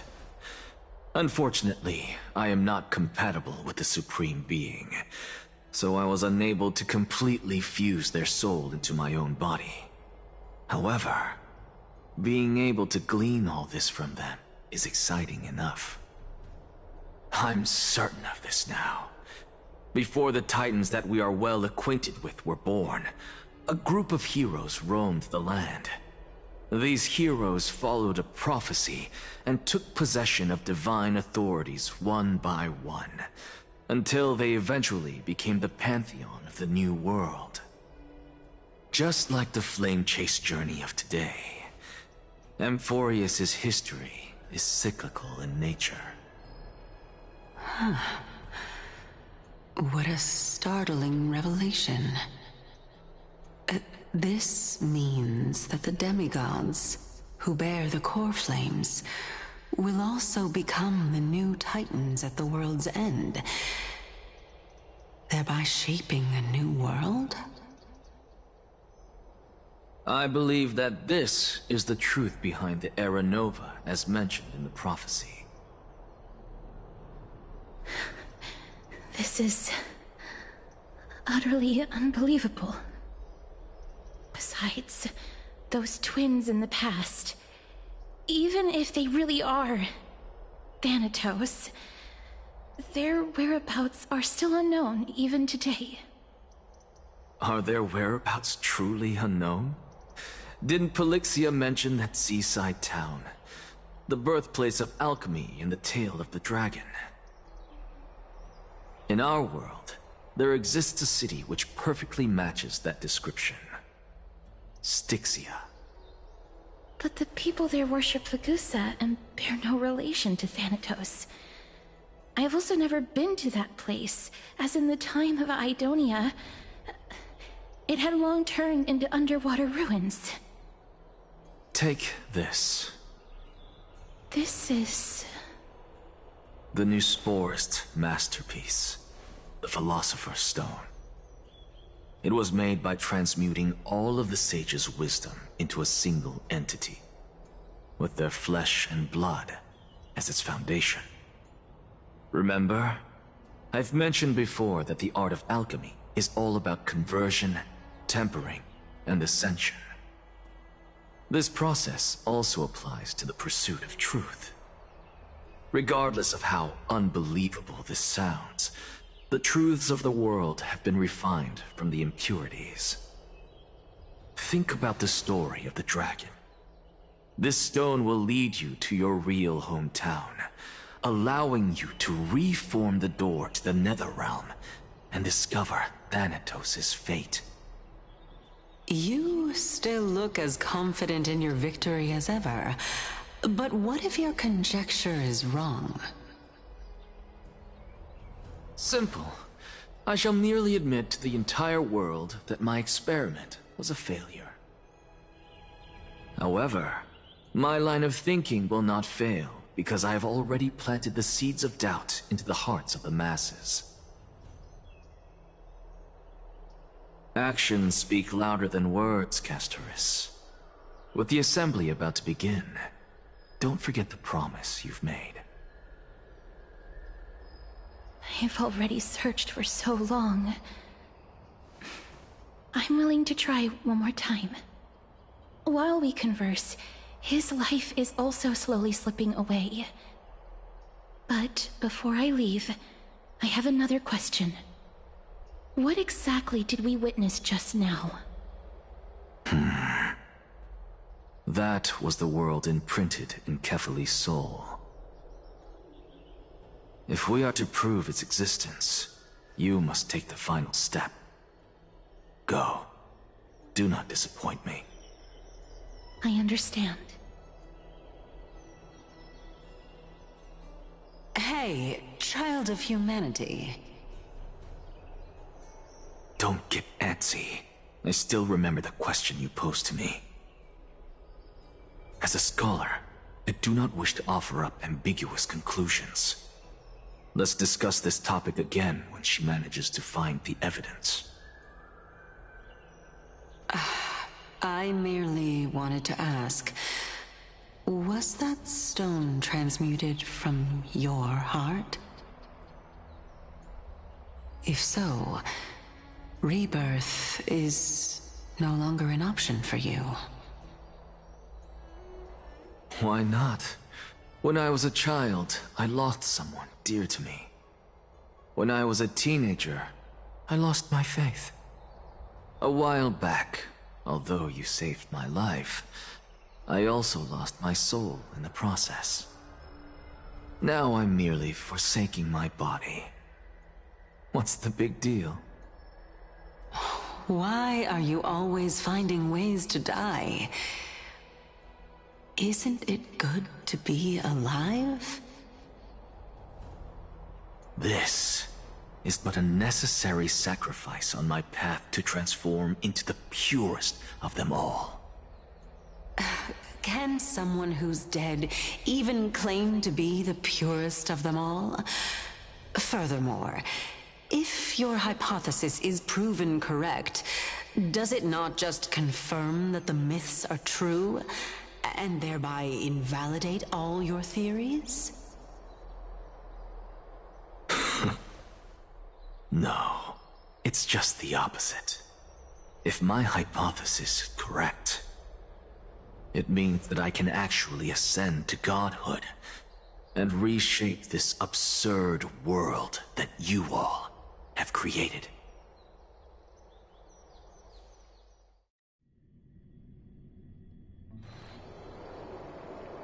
That's a lot to take in at once. Lady Aglaya, you know that the core flame of death has always been the greatest unknown regarding the Era Nova, which is why both you and Kindness desire to gain the power to control that core flame in the approaching Citizens' Assembly. Professor Anaxa has come to a consensus with Kindness. They want to suspend the trial once Thanatos' core flame is reclaimed, hoping thus to eradicate death from this world. If they're successful, then the flame chase journey will cease, and Akama can enjoy everlasting peace. But I know this runs counter to your wishes. So long as we do not usher in Era Nova, the Black Tide will never be eradicated. Even with Lord Mighty on the front line, and the Black Tide not posing an immediate risk, the danger nevertheless remains. Honestly, it's difficult for me to assess the pros and cons in this decision. But someone must bring the core flame before we can begin negotiations over it. The Titan could be very near. I cannot let this chance slip by. Besides, someone has to make this trip to bring back Mr. Soul. Well said. You already had every reason to seek an audience with Thanatos. It's that great performer who has weaponized your wishes. A world without death.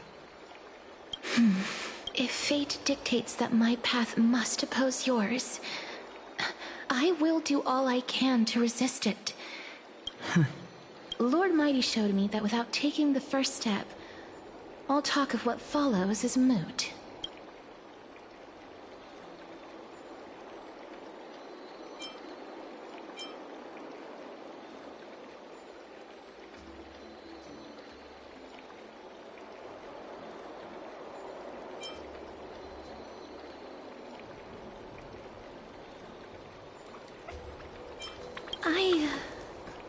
I have always hoped to hear you speak your mind, Cass. Styxia. I've visited that place in the past. Though it isn't go. I will not stand in your way. As for you, you are someone who has cheated death. I believe you have more than enough reason to make the trip with Casterus and meet the god of death himself. Casterus, I too look forward to your journey. I wonder what kinds of new interpretations your completed story will bring to the flame. I hate to put a damper on this. If Styxia is now an island surrounded by the river of Soul's torrents, then how do we find a way in? The answer is quite simple. In the myths, Zagreus once made the domain of the dead their treasure vault. That is to say, they could enter and leave the nether realm as they pleased. And if they could do that, then it follows that the demigod who inherited their divinity. I'll see you at Marmorial Palace at Action Hour tomorrow. Cypher shall be your guide to finding that ancient city.